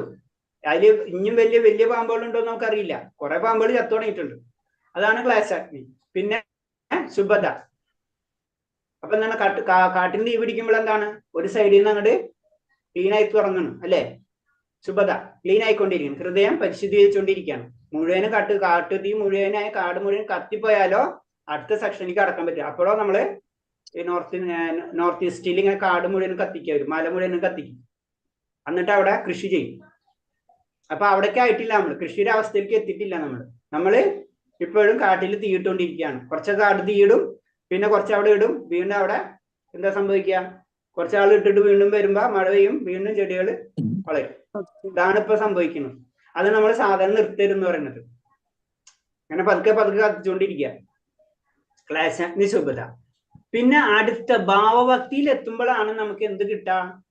മോക്ഷ ലഘുതാകൃത് സുദുർലഭ. ഈ അവസ്ഥയിലേക്ക് നമുക്ക് എത്താൻ പറ്റുള്ളൂ എന്ന് പറയുന്നത്. അതായത് നമ്മളെ അവസ്ഥ മാറി ആ ഭാവഭക്തിയിലേക്ക് എത്തുമ്പോ നമുക്ക് പിന്നെ എന്താണ്? മോശം പോലെ ആഗ്രഹിക്കാത്ത ആ ടേസ്റ്റ് പിടിച്ചു തുടങ്ങി. നമുക്ക് ഭക്തിയുടെ ടേസ്റ്റ് പിടിക്കുന്ന സമയമാണ് ഭാവം. അപ്പൊ നമുക്ക് എന്താണ്? ഭഗവാന്റെ സേവനം മാത്രമായിരിക്കും നമ്മുടെ ആഗ്രഹം. അവിടെ സേവനം മാത്രം ആഗ്രഹമായിട്ടുള്ളൂ. ആനന്ദം കിട്ടിയിട്ടില്ല കേട്ടോ നമുക്ക്. അത് നമ്മളെപ്പോഴും ചിന്തിക്കണം. നമുക്ക് ആനന്ദം കിട്ടിയിട്ടില്ല, നമുക്ക് ടേസ്റ്റ് പിടിച്ചു തുടങ്ങി. ആ ടേസ്റ്റ് പിടിക്കുന്ന സമയമാണ് ഭാവഭക്തി എന്ന് പറയുന്നത്. അതായത് മോശ ലഘുതാകൃത. അപ്പൊ മോശം പോലെ ആഗ്രഹിക്കുന്നില്ല, ടേസ്റ്റ്. പിന്നെ സുദുർലഭ. ഇപ്പൊ ഭഗവാനെ കിട്ടി ആ സമയത്ത് ഭാവഭക്തിയിലെത്തുമ്പോ. പിന്നെ അത് അനുഭവിക്കുന്ന ഘട്ടമാണ്. നമ്മൾ കിട്ടിയിട്ട് കാര്യമില്ല. ഇപ്പൊ നമ്മൾ മാർക്കറ്റിൽ നിന്ന് എന്തെങ്കിലും ഒരു സാധനം വാങ്ങിച്ചുകൊണ്ട് വന്നു അല്ലെ. ആ വാങ്ങിച്ചുകൊണ്ട് വന്ന് കഴിഞ്ഞ് കഴിഞ്ഞാൽ നമ്മൾ ഉപയോഗിക്കണ ഘട്ടമാണ് പ്രേമം. ഇന്ന് ഭാവഭക്തി എന്ന് പറയുമ്പോൾ നമുക്ക് കിട്ടിയിട്ടുള്ളൂ. അത് കിട്ടിക്കഴിഞ്ഞ് ഉപയോഗിച്ച് നമ്മൾ അനുഭവിക്കുമ്പോഴാണ് നമ്മൾ എന്താണ് സാന്ദ്രാനന്ദ വിശേഷാത്മയും ശ്രീകൃഷ്ണാകൃഷ്ണനും വരുന്നത്. ആ ആനന്ദത്തിൽ നമ്മൾ ആനന്ദം കിട്ടും. പ്രേമഭക്തിയിലാണ് നമുക്ക് ആനന്ദം കിട്ടുന്നത്. അപ്പൊ 3 സെക്ഷനാണ്: സാധന ഭക്തി, ഭാവഭക്തി, പ്രേമഭക്തി. അങ്ങനെ ആ 3 വീണ്ടും അതിന്റെ തിരിക്കുമ്പോ ക്ലേശാഗ്നി ശുഭത സാധനയില്, ഭാവഭക്തിയില് മോക്ഷ ലഘുതാകൃത്, പിന്നെ പ്രേമഭക്തിയില് സാന്ദ്രാനന്ദ വിശേഷാത്മയും ശ്രീകൃഷ്ണ ആകർഷണീയം. ഇത് പറഞ്ഞപ്പോഴാണ് നമ്മൾ നിർമ്മാത പറഞ്ഞത് അല്ലേ? അതെ. ഓക്കെ. സാധന എടുത്തോളം വരെ എടുത്ത് നമ്മള് 7 സ്ലൈഡ് എടുത്തു പ്രഭു. 7 സൈഡ് വരെ എടുത്തല്ലേ? ഇതും കൂടെ ഒന്ന് പറഞ്ഞു പോവാം. ഈ സാധന ഭക്തി എന്ന് പറയുമ്പോൾ ഈ സാധന ഭക്തി തന്നെ നമുക്ക് വൈദ്യഭക്തിയും രാഗാനുക ഭക്തി. സാധന എന്ന് പറയുമ്പോൾ നമുക്ക് മനസ്സിലായി, സാധന കഴിഞ്ഞിട്ടാണ് ഭാവഭക്തി, ഭാവഭക്തി കഴിഞ്ഞിട്ടാണ് പ്രേമഭക്തി. ഈ സാധന ഭക്തി തന്നെ വീണ്ടും 2ആയിട്ട് തിരിച്ചിരിക്കുന്നത്. നമ്മളിപ്പോ ചെയ്യുന്നത് തന്നെ, നമ്മളിപ്പോ ചെയ്തുകൊണ്ടിരിക്കുന്ന സാധന ഭക്തിയാണ്. ഈ സാധന ഭക്തി തന്നെ വൈദ്യഭക്തി, വൈദ്യഭക്തിയും രാഗാനുഭക്തി ഉണ്ടെന്ന് പറയുന്നു. സാധന ഭക്തിയിൽ തന്നെ വൈദ്യഭക്തി ഉണ്ട്, രാഗാനുക ഭക്തി ഉണ്ട്. വൈദ്യഭക്തി എന്ന് പറയുമ്പോ ശാസ്ത്ര നിയമങ്ങൾ അനുസരിച്ച് അവിടെ മുഴുവനും ഭക്തി വന്നിട്ടില്ല. ഗുരുക്കന്മാര് പറഞ്ഞതുപോലെ നമ്മൾ ചെയ്യണം. ഇപ്പൊ നമ്മളെ അവസ്ഥ, ആ അവസ്ഥയാണ് സാധന ഭക്തി എന്ന് പറയുന്നത്. വിധിപ്രകാരമുള്ള സേവനം, ഭഗവാനെ ആത്മബന്ധമോ നൈസർഗികമായ പ്രേമയുത സേവനവുമോ ഇല്ല. നമ്മൾക്കില്ലുണ്ട്, അതൊക്കെ വേറെ കാര്യം. ജനറൽ ആയിട്ട് പറയുമ്പോ ആചാര്യന്റെ കൽപ്പന പ്രകാരമോ അതോ മതഗ്രന്ഥങ്ങളിലെ നിർദ്ദേശം അനുസരിച്ച് മാത്രം ഭഗവത് സേവനം ചെയ്യുന്നു. അതാണ് വൈദ്യഭക്തി എന്ന് പറയുന്നത്. ഇവിടെ ചെയ്യാൻ പറഞ്ഞ് ചെയ്യുന്നു, നമ്മൾക്ക് അനുഭവിച്ചിട്ടില്ല. നമ്മൾ രാഗാനുക ഭക്തിയിലേക്ക് കടക്കുമ്പോൾ, രാഗാനുക ഭക്തിയുള്ള അവസ്ഥയിലേക്ക് എത്തുമ്പോൾ അവിടെ നമ്മൾ സാധന ചെയ്തുകൊണ്ടിരിക്കുകയാണ്. പക്ഷെ സാധന ചെയ്യുമ്പോൾ അവിടെ ഭക്തി വന്നിട്ടുണ്ടാവും, ഇവിടെ ഭക്തി വന്നിട്ടില്ല. ചെയ്യണത് ഒരേ രീതി തന്നെ ആയിരിക്കും. ഇപ്പൊ നമ്മൾ പെട്ടെന്ന് നമുക്ക് മനസ്സിലാവുന്നത്, നമ്മൾ ജപിക്കുന്നുണ്ട്. ജപിക്കുമ്പോ നമ്മൾ ഗുരു പറഞ്ഞതനുസരിച്ച് നമ്മൾ നാമം ജപിക്കണം. 16 മാല, നമുക്ക് 8 മാല എത്രയാണെന്ന് വെച്ച് കഴിഞ്ഞാൽ അത് നമ്മൾ ജപിക്കുന്നുണ്ട്, നിയമങ്ങളൊക്കെ പാലിക്കുന്നുണ്ട്. അതൊക്കെ സാധന വൈദ്യഭക്തിയാണ്. അത് കഴിഞ്ഞിട്ട് രാഗാനുക ഭക്തി വരുമ്പോ ഈ ജപിക്കാൻ പിന്നെ നമ്മളെ ഇത് പറഞ്ഞു കഴിഞ്ഞാൽ നമ്മൾ 16 മാല വരെ നമ്മൾ നോക്കുക. 16 മാല 8 മാല ആയോ നമ്മൾ നോക്കും. അത് നോക്കണ വരെ വൈദ്യഭക്തി, നോക്കാതെ ജപിക്കണം വരുമ്പോ നൈസർഗിക ഭക്തിയായി. മനസ്സിലായില്ല? അപ്പൊ എന്താണ് അവിടെ നമ്മൾ ആഗ്രഹം കൊണ്ടാണ് ചെയ്യുന്നത്. അവിടെ ആഗ്രഹം കൊണ്ട് ചെയ്യുമ്പോ നമ്മളെ സമയം പിന്നെ നോക്കൂല. നമ്മൾ വാച്ച് നോക്കാതെ ചെയ്യുമ്പോൾ രാഗാനുക ഭക്തിയായി, വാച്ച് നോക്കി ചെയ്യുമ്പോ വൈദ്യഭക്തിയായി. രണ്ടും ചെയ്യുന്നുണ്ട്. അതാണ് നൈസർഗിക ഭക്തി എന്ന് പറയുന്നത്. അതാണ് രാഗാനുകം. രാഗം ആയ പ്രേമഭാവത്തിലേക്ക് പതുക്കെ കടന്നു. നമ്മൾ വൈദ്യ രീതിയിൽ പ്രവർത്തിക്കുമ്പോൾ കൃഷ്ണനോട് കൂടുതൽ അടുപ്പമുണ്ട്. അപ്പോൾ സ്വാഭാവികമായി പ്രേമം ഭഗവാനോട് ഉണ്ടാവുകയും അങ്ങനെ പ്രേമത്തോടുകൂടി സേവനം നടത്തുന്ന ഒരാൾ ഉത്സുകനാകുകയും ചെയ്യുന്നു. അപ്പൊ നമ്മളിത് സ്ഥിരമായിട്ട് ചെയ്യണം, വൈദ്യ ചെയ്യണം. വൈദ്യഭക്തി ചെയ്ത് ചെയ്ത് കുറച്ച് കഴിയുമ്പോൾ രാഗാനുഭക്തിയിലേക്ക് നമ്മൾ കടക്കും. ചില വ്യക്തികൾക്ക് ഡയറക്റ്റ് രാഗാനുഭക്തി ചെയ്യാൻ പറ്റും. കാരണം അവർക്ക് പല ജന്മങ്ങളായിട്ട് ചെയ്തു വരണം കൊണ്ട് സാധാരണ ഭക്തി തന്നെ ചെയ്യുമ്പോഴേക്കും അവർക്ക് രാഗാനുഭക്തിയിലേക്ക് കടക്ക വരും. ചിലവര് വൈദ്യഭക്തി തന്നെ ഇങ്ങനെ നടക്കും, എത്ര ജന്മങ്ങളും വൈദ്യഭക്തിയിലായിരിക്കും. നമ്മളിപ്പോഴും വൈദ്യഭക്തി ആയിരിക്കും അല്ലേ പ്രഭു? നമ്മൾ കൺഫേം വൈദ്യഭക്തിയാണ്. വൈദ്യഭക്തി തന്നെ പരിപൂർണ്ണമല്ല നമ്മളെ. അതെ. അപ്പൊ ആണ് പ്രശ്നം. നമ്മൾ വൈദ്യഭക്തി തന്നെ പരിപൂർണ്ണതയിൽ എത്തിയിട്ടില്ല. വൈദ്യഭക്തി എന്ന് നടന്നിട്ടാണ് രാഗാനുക ഭക്തി എത്തണം. രാഗാനുഭക്തി കൊണ്ട് അങ്ങനെ ആയ സാധന ഭക്തി ആയുള്ളൂ. അതിലൊക്കെ എത്തൂലായിരിക്കും. അതിലൊക്കെ എത്തും ഹരേഷ്ണ. അത് നമ്മൾ ആദ്യം പറഞ്ഞല്ലോ, നമ്മള് ഒരു പോയിന്റ് ചെയ്ത് കഴിഞ്ഞാൽ അത് അവിടെ നമ്മൾ പറഞ്ഞില്ലേ, കാട് കത്തണോ അല്ലെന്ന് ചിന്തിച്ചാൽ മതി. നമുക്ക് മുഴുവന് കാട് കത്തിക്കാൻ ആഗ്രഹമുണ്ട്, പക്ഷെ നമുക്ക് അതിനുള്ള കപ്പാസിറ്റി ഇല്ല. നമ്മപ്പം നമ്മളാവുന്ന രീതിയിൽ കാട് കത്തിക്കുക. അതാണ് സാധന ഭക്തിയിൽ പറയുന്നത്. ഓക്കെ. പരമപുരുഷനെ ഭഗവാനെ കുറിച്ച് സർവ്വദാ സ്മരിക്കുകയും ശ്രമിക്കുകയും പ്രകീർത്തിക്കുകയും ചെയ്യും. അങ്ങനെ മരണഭയത്തിൽ നിന്ന് രക്ഷ നേടാം എന്ന് സുഖദേവ ഗോസ്വാമി പരിശുദ്ധ മഹാരാജാവിന് ഉപദേശിക്കുന്നു. അപ്പൊ നമുക്കറിയാം, ശരിക്കും സുഖദേവ ഗോസ്വാമിനോട് ചോദിക്കുകയാണ് പരിശുദ്ധ മഹാരാജാവ്, മരണസമയം അടുക്കുന്ന സമയത്ത് ഞാൻ എന്താ ചെയ്യേണ്ടത്? അവിടെ നിന്നാണ് തുടങ്ങുന്നത് ഭാഗവതം. ശരി. അപ്പൊ പറയാണ്, ഭാഗവതത്തിൽ തുടക്കം ചോദ്യം അത് തന്നെയാണ്, ഞാൻ എന്താ ചെയ്യേണ്ടതെന്ന്. എന്റെ സമയമായി, ഇത്രയും 7 ദിവസമല്ലേ ഉള്ളൂ ഭാഗവത സപ്താഹം. നമ്മ സപ്താഹം എന്ന് പറഞ്ഞാൽ തന്നെ അതറിയാലോ അല്ലേ? സപ്താഹം അറിയാം. 7 ദിവസം. മനസ്സിലായി? 7 ദിവസം എന്താണ് ഭാഗവതം പരിശുദ്ധ മഹാരാജാവിന് പറഞ്ഞു കൊടുക്കുക. 7 ദിവസം കൊണ്ട്. ഭാഗവതം പറഞ്ഞു കൊടുക്കുക. 7 ദിവസം കൊണ്ട്. ദിവസം. അതെ. അപ്പോ ഹരേ കൃഷ്ണ പ്രഭുജി, ഞാൻ ലീവ് ചെയ്യുക, എനിക്ക് ട്രാവൽ ചെയ്യണം ഫ്ലൈറ്റ്. ഓക്കെ ഹരേ കൃഷ്ണ. അപ്പൊ പറഞ്ഞു വന്നെന്ന് വെച്ച് കഴിഞ്ഞാല്, അപ്പൊ പറഞ്ഞു സുഖദേവ ഗോസ്വാമി പറയുന്നത് എന്താണ്? ഭഗവാനെ സദാ സ്മരിക്കുക, പ്രകീർത്തിക്കുക, ശ്രവിക്കുക, ഇതാണ് ചെയ്യേണ്ടതെന്ന് പറയണം. അങ്ങനെ മരണഭയത്തിൽ നിന്ന് നമുക്ക് രക്ഷ നേടാൻ കഴിയുള്ളൂ. സർവാത്മാവ് ഭഗവാൻ എന്ന് അദ്ദേഹം കൂട്ടിച്ചേർക്കുന്നു. സർവാത്മാവ് എന്ന് പറഞ്ഞാൽ എല്ലാ ആത്മാക്കളുടെയും പരമാത്മാവ്, എല്ലാവരുടെയും ഹൃദയത്തിൽ കുടികൊള്ളുന്ന സർവ്വനിയന്താവ് ഈശ്വരനെയും കൃഷ്ണനെ കുറിച്ചും പറയാറുണ്ട്. അപ്പൊ എല്ലാവരും ഹൃദയത്തിൽ കുടികൊള്ളുന്ന പരമാത്മാവ് എന്ന് പറഞ്ഞത് ഭഗവാനാണ്. അതും നമ്മൾ ജനറൽ ആയിട്ട് പരമാത്മാവ് എന്ന് പറഞ്ഞാൽ തന്നെ നമുക്കറിയാം, വിസ്തരണങ്ങളൊക്കെ പറ്റി അറിയാം, നമ്മൾ പഠിച്ചിട്ടുള്ളതാണ് അല്ലേ? അത് ഏത് ഹൃദയത്തിൽ, നമ്മുടെ ഹൃദയത്തിൽ കുടികൊള്ളുന്ന പരമാത്മാവ് ആരാണ്? ഏത് വിഷ്ണുവാണ്?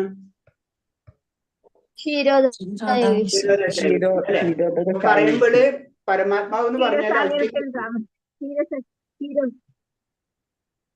ക്ഷീരോദേശായ വിഷ്ണു അല്ലെ? അപ്പോൾ അതുകൊണ്ട് എല്ലാ വിധത്തിലും കൃഷ്ണന്മാരുടെ ആത്മാവിനെ സ്ഥാപിച്ചാൽ സർവ്വ വിപത്തിൽ നിന്ന് അദ്ദേഹം നമ്മളെ മോചിപ്പിച്ചുകൊള്ളും. സർവധർമ്മ പരിത്യേജ മാമക ശരണംപ്രദോ അഹം സർവപാപ മോക്ഷിഷ്യാമി അല്ലേ? ഏറ്റവും ഇമ്പോർട്ടന്റ് ആയിട്ടുള്ള ശ്ലോകമാണത്. പിന്നെ ഭഗവാൻ കൃഷ്ണൻ മാത്രമാണ് പ്രകൃതിയുടെ നിയമങ്ങളുടെ നിയന്താവ്. നമ്മളല്ല നിയന്താവ്, ഭഗവാൻ മാത്രമാണ് പ്രകൃതിയെ നിയന്ത്രിക്കാൻ കഴിയുള്ളൂ. അതിനാൽ കൃഷ്ണബോധം ഗൗരവമായി കൈക്കൊണ്ടാൽ ജനന മരണങ്ങളുടെ അവസാനിക്കത്തെ ശൃംഖലയിൽ നിന്ന് വലിച്ചെറിയപ്പെടുകയില്ല. ആത്മാർത്ഥയുള്ള ഭക്തൻ ഭഗവതാമത്തിൽ മടങ്ങിയെത്തുകയും ചെയ്യും. അതാണ് ഭഗവത ഉറപ്പു നൽകുന്നത്. അപ്പൊ ദൈവീഹേഷി ഗുണമയ മമമായ ദുരത്തെ എന്ന് ഭഗവാൻ പറഞ്ഞിട്ടുണ്ട്. കാരണം എന്നെ വിളിച്ചാൽ മാത്രമേ ഈ ഭൗതിക ലോകത്തിന് രക്ഷ നേടാൻ പറ്റുള്ളൂ. അതാണ് പറയുന്നത്. അപ്പൊ ഭഗവതാമത്തിൽ എത്തണമെങ്കിൽ ഭഗവാനെ വിളിക്കണം. ഭഗവാനെ വിളിച്ചാൽ മാത്രമേ ഈ ഭൗതിക പ്രകൃതി നമ്മൾ അങ്ങോട്ട് കടത്തി വിടുള്ളൂ. അല്ലാത്തടത്തോളം കാലം നമ്മളിവിടെ കെടുക്കും. ശരിക്കും പറഞ്ഞു കഴിഞ്ഞാൽ ജനറലായിട്ട് നമ്മൾ പറയാണ്, 3 നിയമമുണ്ട്. ഒന്ന് നമ്മുടെ നിയമം, ഒന്ന് പ്രകൃതിയുടെ നിയമം, ഒന്ന് ഭഗവാന്റെ നിയമം. ഈ 3 നിയമങ്ങളുണ്ട്. ശരിക്കും പറഞ്ഞു കഴിഞ്ഞാൽ നമുക്ക് നമ്മുടെ ഇഷ്ടത്തിന് എന്ത് കാര്യങ്ങൾ ചെയ്യാം.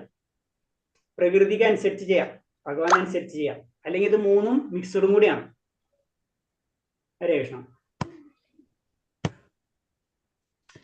നിരന്തരം ഭഗവാനെ സ്മരിക്കുക, ഒരിക്കലും അദ്ദേഹത്തെ മറക്കാതിരിക്കുക എന്ന തത്വം എല്ലാവരും അനുസരിക്കുക വേണം. ഈ അനുശാസനം കൈക്കൊണ്ടാൽ മറ്റു ചട്ടങ്ങളും നിബന്ധനകളും താനും ഉണ്ടായിക്കൊള്ളും. മറ്റുള്ളവയെല്ലാം ഈ തത്വത്തിന്റെ കീഴിലാണ്. ഓരോരുത്തരും അവരുടെ നിലയ്ക്കനുസരിച്ച് ഈ പ്രവർത്തികൾ കൈക്കൊണ്ട് ഭഗവാനെ തൃപ്തിപ്പെടുത്തണം. ഇല്ലെങ്കിൽ സ്വന്തം നിലയിൽ അധപതിക്കേണ്ടി വരും. അപ്പൊ പറഞ്ഞു വരുന്നത് ഇത് തന്നെയാണ്, ഒരിക്കലും ഭഗവാനെ മറക്കാതിരിക്കുക. പിന്നെ ബാക്കിയല്ലാതെ അതിന്റെ പിറകെയാണ്. ധർമ്മത്വ സാക്ഷാൽ ഭഗവത് പ്രണീതം. ധർമ്മം എന്ന് പറയുന്നത് തന്നെ ഭഗവാനാണ്. അപ്പൊ നമ്മ ധർമ്മം അനുഷ്ഠിക്കുക. നമുക്ക് എല്ലാവർക്കും ഒരേ ധർമ്മങ്ങളുണ്ട്. ഇപ്പൊ ഗൃഹസ്ഥത്തിന്റെ ധർമ്മമുണ്ട്, ബ്രഹ്മചാരി എടുത്തവർക്ക് ബ്രഹ്മചാര്യത്തിന്റെ ഇതുണ്ട്, അല്ലെങ്കിൽ ക്ഷത്രിയന്റെ ധർമ്മമുണ്ട്. ഈ എല്ലാ ധർമ്മവും ശരിക്കും എന്താണ്? ഭഗവാന്റെ സന്തോഷത്തിനുള്ളതാണ്. അത് ഭഗവാനെ തൃപ്തിപ്പെടുത്തുക, അതാണ് ലക്ഷ്യമായിരിക്കണം. ഏത് ധർമ്മം എടുത്താലും ഭഗവാനെ തൃപ്തിപ്പെടുത്തുന്നതായിരിക്കണം. അല്ലെങ്കിൽ അത് അധപ്പതിക്കേണ്ടി വരും. നമ്മളെല്ലാവരും അധപ്പതിക്കും. അപ്പൊ എന്ത് കാര്യം എടുത്താലും ഭഗവാനെ ചിന്തിച്ചിട്ടേ പ്രവർത്തിക്കാൻ പറ്റുള്ളൂ. ഇതൊന്നും നമുക്ക് മനസ്സിലാവാത്ത കാരണം കൊണ്ടാണ് നമ്മളോട് പറഞ്ഞു തന്നിട്ടുള്ളത് എന്തുകൊണ്ടാണ്? ഹരേർ നാമ ഹരേർ നാമ ഹരേർ നാമ കേവല നാസ്തേവ ഗതിരന്യത. ഇതൊന്നും നമുക്ക് പറഞ്ഞാൽ മനസ്സിലാവില്ല. അത് കാരണം കൊണ്ട് പറഞ്ഞ അറ്റ്ലീസ്റ്റ് നമ്മളോട് പറഞ്ഞത് ഭഗവാന്റെ നാമെങ്കിലും ജപിക്കും. അല്ലാണ്ട് നമ്മുടെ ധർമ്മം എന്താണെന്നോ നമ്മൾ എങ്ങനെയാണ് ധർമ്മം ചെയ്യേണ്ടതെന്നും കൂടെ അറിയാത്ത ഒരവസ്ഥയിലേക്ക് നമ്മൾ പോയിരിക്കുകയാണ്. അത് കാരണം കൊണ്ടാണ് ഭഗവാന്റെ നാമം മാത്രം വിളിക്കുക. നമ്മ ഒന്നും അറിയില്ലെങ്കിൽ നമ്മൾ ഫോൺ വിളിച്ച് മറ്റുള്ളവരെ വിളിക്കണ പോലെ തന്നെ നമുക്കൊന്നും ചെയ്യാൻ അറിയില്ല. നമുക്കൊരു പ്രശ്നത്തിൽപ്പെട്ട് നമ്മൾ എന്താ ചെയ്യാ? ഉടനടി ഫോൺ എടുക്കും, ഫോൺ വിളിക്കും അറിയുന്ന ആൾക്കാർ അല്ലെ? ഇത് തന്നെയാണ് ഭഗവാനോട് പറയുന്നത്. നമുക്കിത് ധർമ്മം എന്താണ് അധർമ്മം എന്താണെന്ന് നമുക്കറിയില്ല. അത് കാരണം കൊണ്ടാണ് നമ്മളോട് പറഞ്ഞിട്ടുള്ളത് ഹരേർ നാമ ഹരേർ നാമ ഹരേർ നാമ കേവല നസ്തൈവ ഗതി ധന്യത. ഒരു വഴിയില്ല. ഹരേ കൃഷ്ണ. അപ്പൊ നമുക്ക് നിർത്താം. വേറെ എന്തെങ്കിലും ഉണ്ട് ഇതില്? ഇല്ല, അത്ര വരെ. 9 വരെ എടുത്ത് നമുക്ക് ഇന്ന് നാളെ തൊട്ട് ഡീറ്റെയിൽ ആയിട്ട് സാധാരണ പോലെ പോകാം കേട്ടോ. കഴിഞ്ഞല്ല 10ഉം 11ഉം കൂടെ ഉള്ളല്ലോ. ഞാനിതൊന്ന് തീർത്തോട്ടെ. ഒരു സ്ലൈഡും കൂടെ ഉള്ളൂ. ശരി ഹരേ കൃഷ്ണ. എങ്കിലും ഇല്ല പ്രഭു. അതിൽ പറഞ്ഞ ആരും സ്വധർമ്മം അനുഷ്ഠിക്കുന്നില്ല. ഞാൻ ബ്രാഹ്മണനാണെന്ന് അല്ലെങ്കിൽ ക്രിസ്ത്യനാണെന്ന് ഓരോരുത്തരും കൊട്ടി ആഘോഷിക്കും. സത്യത്തിൽ ഇവരാരും തന്നെ ഒരു നിലയും ഇല്ലാത്തവരാണ്. ഇവർക്കെല്ലാം ഭഗവാനായി ബന്ധമില്ല. കാരണം ഇവർക്ക് കൃഷ്ണാവബോധമില്ല. നമ്മൾ പറഞ്ഞില്ലേ, ഇപ്പൊ നമ്മളത് പറഞ്ഞ പോയിന്റ് തന്നെ. ഞാൻ ബ്രാഹ്മണനാണ്, ഞാൻ ക്ഷത്രിയനാണ്, ഞാൻ ഗൃഹസ്ഥനാണ്. ഗൃഹസ്ഥൻ എന്ന് പറഞ്ഞാൽ തന്നെ ഗൃഹസ്ഥന് ഡ്യൂട്ടി ഉണ്ട്. ഗൃഹസ്ഥൻ എന്ന് പറയുമ്പോ നമ്മളത് പറഞ്ഞു, നമ്മളേതാണ് ഗൃഹമേധി അല്ലേ അല്ലേ? ഗൃഹസ്ഥൻ എന്ന് പറയുമ്പോ അവിടെ ഗൃഹമേധി എന്നല്ലേ പറയാം നമ്മളെ? അല്ല പ്രഭു, ഗൃഹമേധി എന്ന് പറഞ്ഞാല് ആധ്യാത്മികത ഇല്ല, ഒട്ടും ഇല്ല. ഗൃഹത്തില് മാത്രം ശ്രദ്ധ. പിന്നെ ഗൃഹസ്ഥരൊക്കെയാണ് ആത്മീയതയും കൂടി ഉണ്ടാവുള്ളൂ. ഗൃഹസ്ഥൻ എന്ന് പറയുമ്പോ ആത്മീയത ഉണ്ടാവും. അല്ലെങ്കിൽ മറ്റേന്ന് പറയുമ്പോ ഗൃഹമേധി എന്ന് പറയുമ്പോ അവിടെ ആത്മീയത ഇല്ല, ഭൗതികമായിട്ടുള്ള ചിന്തകൾ മാത്രമേ ഉണ്ടാവുള്ളൂ. അപ്പൊ ഗൃഹസ്ഥൻ എന്ന് പറഞ്ഞിട്ട് നമ്മള് ഗൃഹമേധി ആയി കഴിഞ്ഞിട്ട് കാര്യമില്ല എന്നാ പറയുന്നത്. അതാണ് പറഞ്ഞത്. ഇപ്പൊ ഞാൻ ബ്രാഹ്മണനാണ്, ക്ഷത്രിയൻ, എനിക്ക് ബ്രാഹ്മണൻ എന്ന് പറയുമ്പോ ബ്രഹ്മത്തെ അറിഞ്ഞവൻ അല്ലെ? അപ്പൊ ബ്രഹ്മത്തെ അറിയാണ്ട് ഞാൻ ബ്രാഹ്മണൻ എന്ന് പറഞ്ഞിട്ട് കാര്യമില്ല. അപ്പൊ അങ്ങനെ കൊട്ടി ആഘോഷിച്ചിട്ട് കാര്യമില്ല. ഇവർക്കാർക്കും ഭഗവാനായി ബന്ധമില്ല. കാരണം ഇവർക്ക് കൃഷ്ണബോധമില്ല. ശ്രീമദ് ഭാഗവതം, പ്രിയപ്പെട്ട ഉദ്ധവ, എല്ലാ മനുഷ്യരും കർമ്മനിരതരാണ്. വേദോക്തമായ ലൗകികതയോ ആകട്ടെ ഏതെങ്കിലും ഒരു പ്രവൃത്തിയിൽ ഏർപ്പെടാതിരിക്കാൻ വയ്യ. ഇവയിൽ ഏതെങ്കിലൂടെയെങ്കിലും അവർ കൃഷ്ണബോധത്തിൽ എന്നെ ആരാധിക്കുമെങ്കിൽ അവർ ഈ ലോകത്തും പരലോകത്തും സുഖം അനുഭവിക്കും. ഇക്കാര്യത്തിൽ സംശയം വേണ്ട. അപ്പൊ എല്ലാവരും എന്താണ് ശരിക്കും എല്ലാവരും പറഞ്ഞു വരുന്നത് വെച്ച് കഴിഞ്ഞാല് എല്ലാവരും കർമ്മനിരതരാണ്. കർമ്മം ചെയ്യാതിരിക്കാൻ ഒരു വ്യക്തിക്കും പറ്റില്ല. എല്ലാവരും കർമ്മം നിരതരാണ് അല്ലെ? നമ്മൾ ചിന്തിച്ചു കഴിഞ്ഞാൽ കർമ്മം നിരതരെന്ന് പറഞ്ഞാൽ ഈ ലോകം ചലിക്കുന്നതാണ് അല്ലെ? ചലിക്കാത്തതായിട്ട് ഈ ലോകത്തൊന്നുമില്ല അല്ലെ? നമ്മുടെ ഉള്ളിലുള്ള സെല്ലുണ്ട്, ആറ്റുണ്ട്, ഇതൊക്കെ ചലിച്ചുകൊണ്ടിരിക്കണം. നമ്മൾ കർമ്മം നമുക്ക് സ്റ്റോപ്പ് ചെയ്യാൻ പറ്റില്ല. അപ്പൊ അത് പറഞ്ഞ അതിനെ ഭൗതിക രീതിയിൽ ചെയ്യുന്നവരാണെങ്കിലും അത് എനിക്ക് വേണ്ടി സമർപ്പിക്കുക. കൂടാതെ ആത്മീയമാണെങ്കിലും മുക്തി കിട്ടാൻ വേണ്ടി ചിന്തിക്കുന്നവരാണെങ്കിലും ജ്ഞാനം കിട്ടാൻ വേണ്ടി ചിന്തിക്കുന്നവരാണെങ്കിലും ഭൗതികമായിട്ട് ചിന്തിക്കുന്നവരാണെങ്കിലും എന്ത് തന്നെയായാലും അവര് എന്നെ ആരാധിക്കുകയാണെങ്കിൽ ഭാഗവത്തിൽ പറയാണ് അവർക്ക് പരലോകത്തിൽ സുഖം അനുഭവിക്കും, പരലോകം വരും അവർക്ക് ലഭിക്കും എന്ന് പറയാണ്. ഭാഗവത്തിൽ പറഞ്ഞുതരാം. ഇപ്രകാരം ബ്രാഹ്മണ, ക്ഷത്രിയ, വൈശ്യ, ശൂദ്ര ഭേദമോ ബ്രഹ്മചാരി, ഗൃഹസ്ഥ, വാനപ്രസ്ഥൻ, സന്യാസി എന്നീ വ്യത്യാസം വകവയ്ക്കാതെ കൃഷ്ണബോധപ്രസ്ഥൻ എത്രയോ സുന്ദരമാണ്. എല്ലാവരും അവരുടെ തൊഴിൽ ഏർപ്പെട്ട് ജീവിക്കട്ടെ. ഒപ്പം കൃഷ്ണബോധത്തോടെ പ്രവൃത്തി ഫലങ്ങൾ ഭഗവാൻ അർപ്പിച്ചുകൊണ്ട് കൃഷ്ണനെ ആരാധിക്കുകയും ചെയ്യട്ടെ. എല്ലാ സ്ഥിതിഗതികളും അത് ക്രമവൽക്കരിച്ചുകൊള്ളും. ഈ ലോകത്തുള്ള എല്ലാ ആളുകളും ശാന്തിയും സന്തോഷം കൈവരും. നമ്മൾ ഏത് കുലോ ഏത് ജാതിയോ അല്ലെങ്കിൽ ബ്രഹ്മചാരിയോ ഗൃഹസ്ഥനോ വാനപ്രസ്ഥോ ഒന്നും നമ്മൾ ചിന്തിക്കേണ്ട. നമ്മളെ സംബന്ധിച്ച് ടെൻഷനിൽ നമുക്ക് ഇതൊന്നും അറിയാത്ത അവസ്ഥയും നമ്മൾ. അപ്പൊ അത് പറയണത് നമ്മൾ ചെയ്യുന്ന കർമ്മങ്ങള് ഭഗവാനെ അർപ്പിച്ച് ചെയ്യാം, ഭഗവാനെ ആരാധിക്കാൻ ശ്രമിക്കാം. ചുരുക്കി പറഞ്ഞതാണ് നമ്മളെ സാമാന്യ ഭക്തിയിൽ നിന്ന് സാധാരണ ഭക്തിയിലേക്ക് കൊണ്ടുവരാം. അങ്ങനെ ചെയ്തു കഴിഞ്ഞാൽ എല്ലാവരിലും എന്താണ് ശാന്തിയും സന്തോഷം ഉണ്ടാവും. ഭഗവാനെ കേന്ദ്രീകരിക്കാതെ നമ്മൾ പ്രവർത്തിച്ചുകൊണ്ടിരുന്നു കഴിഞ്ഞാൽ നമ്മുടെ ജീവിതത്തിൽ നമുക്ക് ശാന്തിയും സമാധാനം ഉണ്ടാവില്ല. ഹരേ കൃഷ്ണ.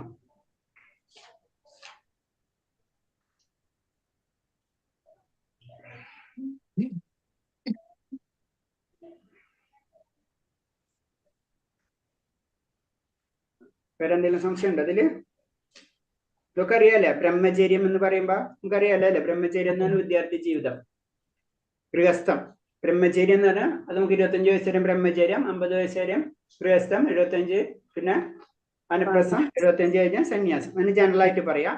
അപ്പൊ ബ്രഹ്മചര്യത്തിലാണ് നമ്മൾ ആത്മീയ വിദ്യാഭ്യാസം ഭൗതിക വിദ്യാഭ്യാസം ഒന്നിച്ച് നേടും. അത് കഴിഞ്ഞിട്ട് നമ്മൾ 25 വയസ്സാണ് ബ്രഹ്മചര്യം കഴിയുന്നതോടുകൂടി നമ്മൾ ഡിസൈഡ് ചെയ്യണം നമ്മൾ പരിപൂർണമായിട്ട് എന്ന് പറഞ്ഞാൽ സന്യാസി ആവണോ അല്ലെങ്കിൽ ഗൃഹസ്ഥനാണോ നമ്മൾ ഡിസൈഡ് ചെയ്യണം. നമുക്ക് ഏത് വേണമെങ്കിലും സെലക്ട് ചെയ്യാം. അങ്ങനെയായിരുന്നു നമ്മുടെ ഗുരുകുല വിദ്യാഭ്യാസം. ശരിക്കും അതിനെ ആത്മീയത എടുത്തു കളഞ്ഞിട്ട് പ്യുവർ എന്താക്കി ഫിസിക്കലാക്കി ഭൗതികമാക്കി മാറ്റുക ചെയ്തത്. അതുകൊണ്ടാണ് പ്രശ്നങ്ങളെല്ലാതും സ്റ്റാർട്ട് ചെയ്യുന്ന പറയുന്നത്. ഹരേ കൃഷ്ണ. ശരി, അപ്പൊ നിർത്തട്ടെ. വേറെ എന്തെങ്കിലും സംശയം ഉണ്ടോ? ഹരേ കൃഷ്ണ. ഹരേ കൃഷ്ണ. നിങ്ങൾ ബുക്ക് വായിച്ചു കഴിഞ്ഞാലേ ഇപ്പൊ 2ാമത്തെ അധ്യായം കഴിഞ്ഞ് 3ാമത്തെ അധ്യായം ഒന്ന് വായിച്ചു നോക്കാം. അപ്പൊ എന്തെങ്കിലും സംശയങ്ങൾ ഉണ്ടെങ്കിൽ അപ്പൊ ചോദിക്കാം. അപ്പൊ ക്ലിയർ ചെയ്തു പോകാം കേട്ടോ. പുസ്തകം ഉണ്ട് പ്രഭു. ആ ബുക്ക് എല്ലാവർക്കും ഉണ്ട്. ക്ലാസ് എടുക്കണേ മുന്നേ ഒന്ന് വായിച്ചു നോക്കാം. ഇപ്പൊ നാളെ ഇപ്പൊ അടുത്ത ക്ലാസ് 3ാമത്തെ അധ്യായമാണ്. അപ്പൊ 3ാമത്തെ അധ്യായം ഒന്ന് വായിച്ചിരിക്കുക. അപ്പൊ എന്താണ് അതിന് ഞാൻ എന്തെങ്കിലും പോയിന്റ് വിട്ടുപോവേ അല്ലെങ്കിൽ അതിൽ എന്തെങ്കിലും സംശയം ഉണ്ടെങ്കിൽ പെട്ടെന്ന് ഓർമ്മ വരും നമുക്ക്. ഈ പ്രഭുവിന്റെ ക്ലാസ് മറ്റന്നാളല്ലേ ഉള്ളു? എന്റെ ക്ലാസ് തിങ്കളാഴ്ച അല്ല, ഇനി ബുധനാഴ്ച. ശരി, അപ്പൊ നമുക്ക് നിർത്താം. പതിനാംഭാവനേപ്പി വൈഷ്ണവേപ്പി നമ അനന്തകോടി വൈഷ്ണവഭക്തർക്ക് ഹരേ കൃഷ്ണ. ഹരേ കൃഷ്ണ ഹരേ കൃഷ്ണ കൃഷ്ണ കൃഷ്ണ ഹരേ ഹരേ ഹരേ രാമ രാമ രാമ ഹരേ ഹരേ. ഹരേ കൃഷ്ണ കൃഷ്ണ കൃഷ്ണ ഹരേ ഹരേ ഹരേ രാമ രാമ ഹരേ ഹരേ. ഹരേ കൃഷ്ണ കൃഷ്ണ കൃഷ്ണ ഹരേ ഹരേ ഹരേ രാമ രാമ ഹരേ ഹരേ. ഹരേ കൃഷ്ണ പ്രഭാതി ഹരേ കൃഷ്ണ പ്രഭുജി.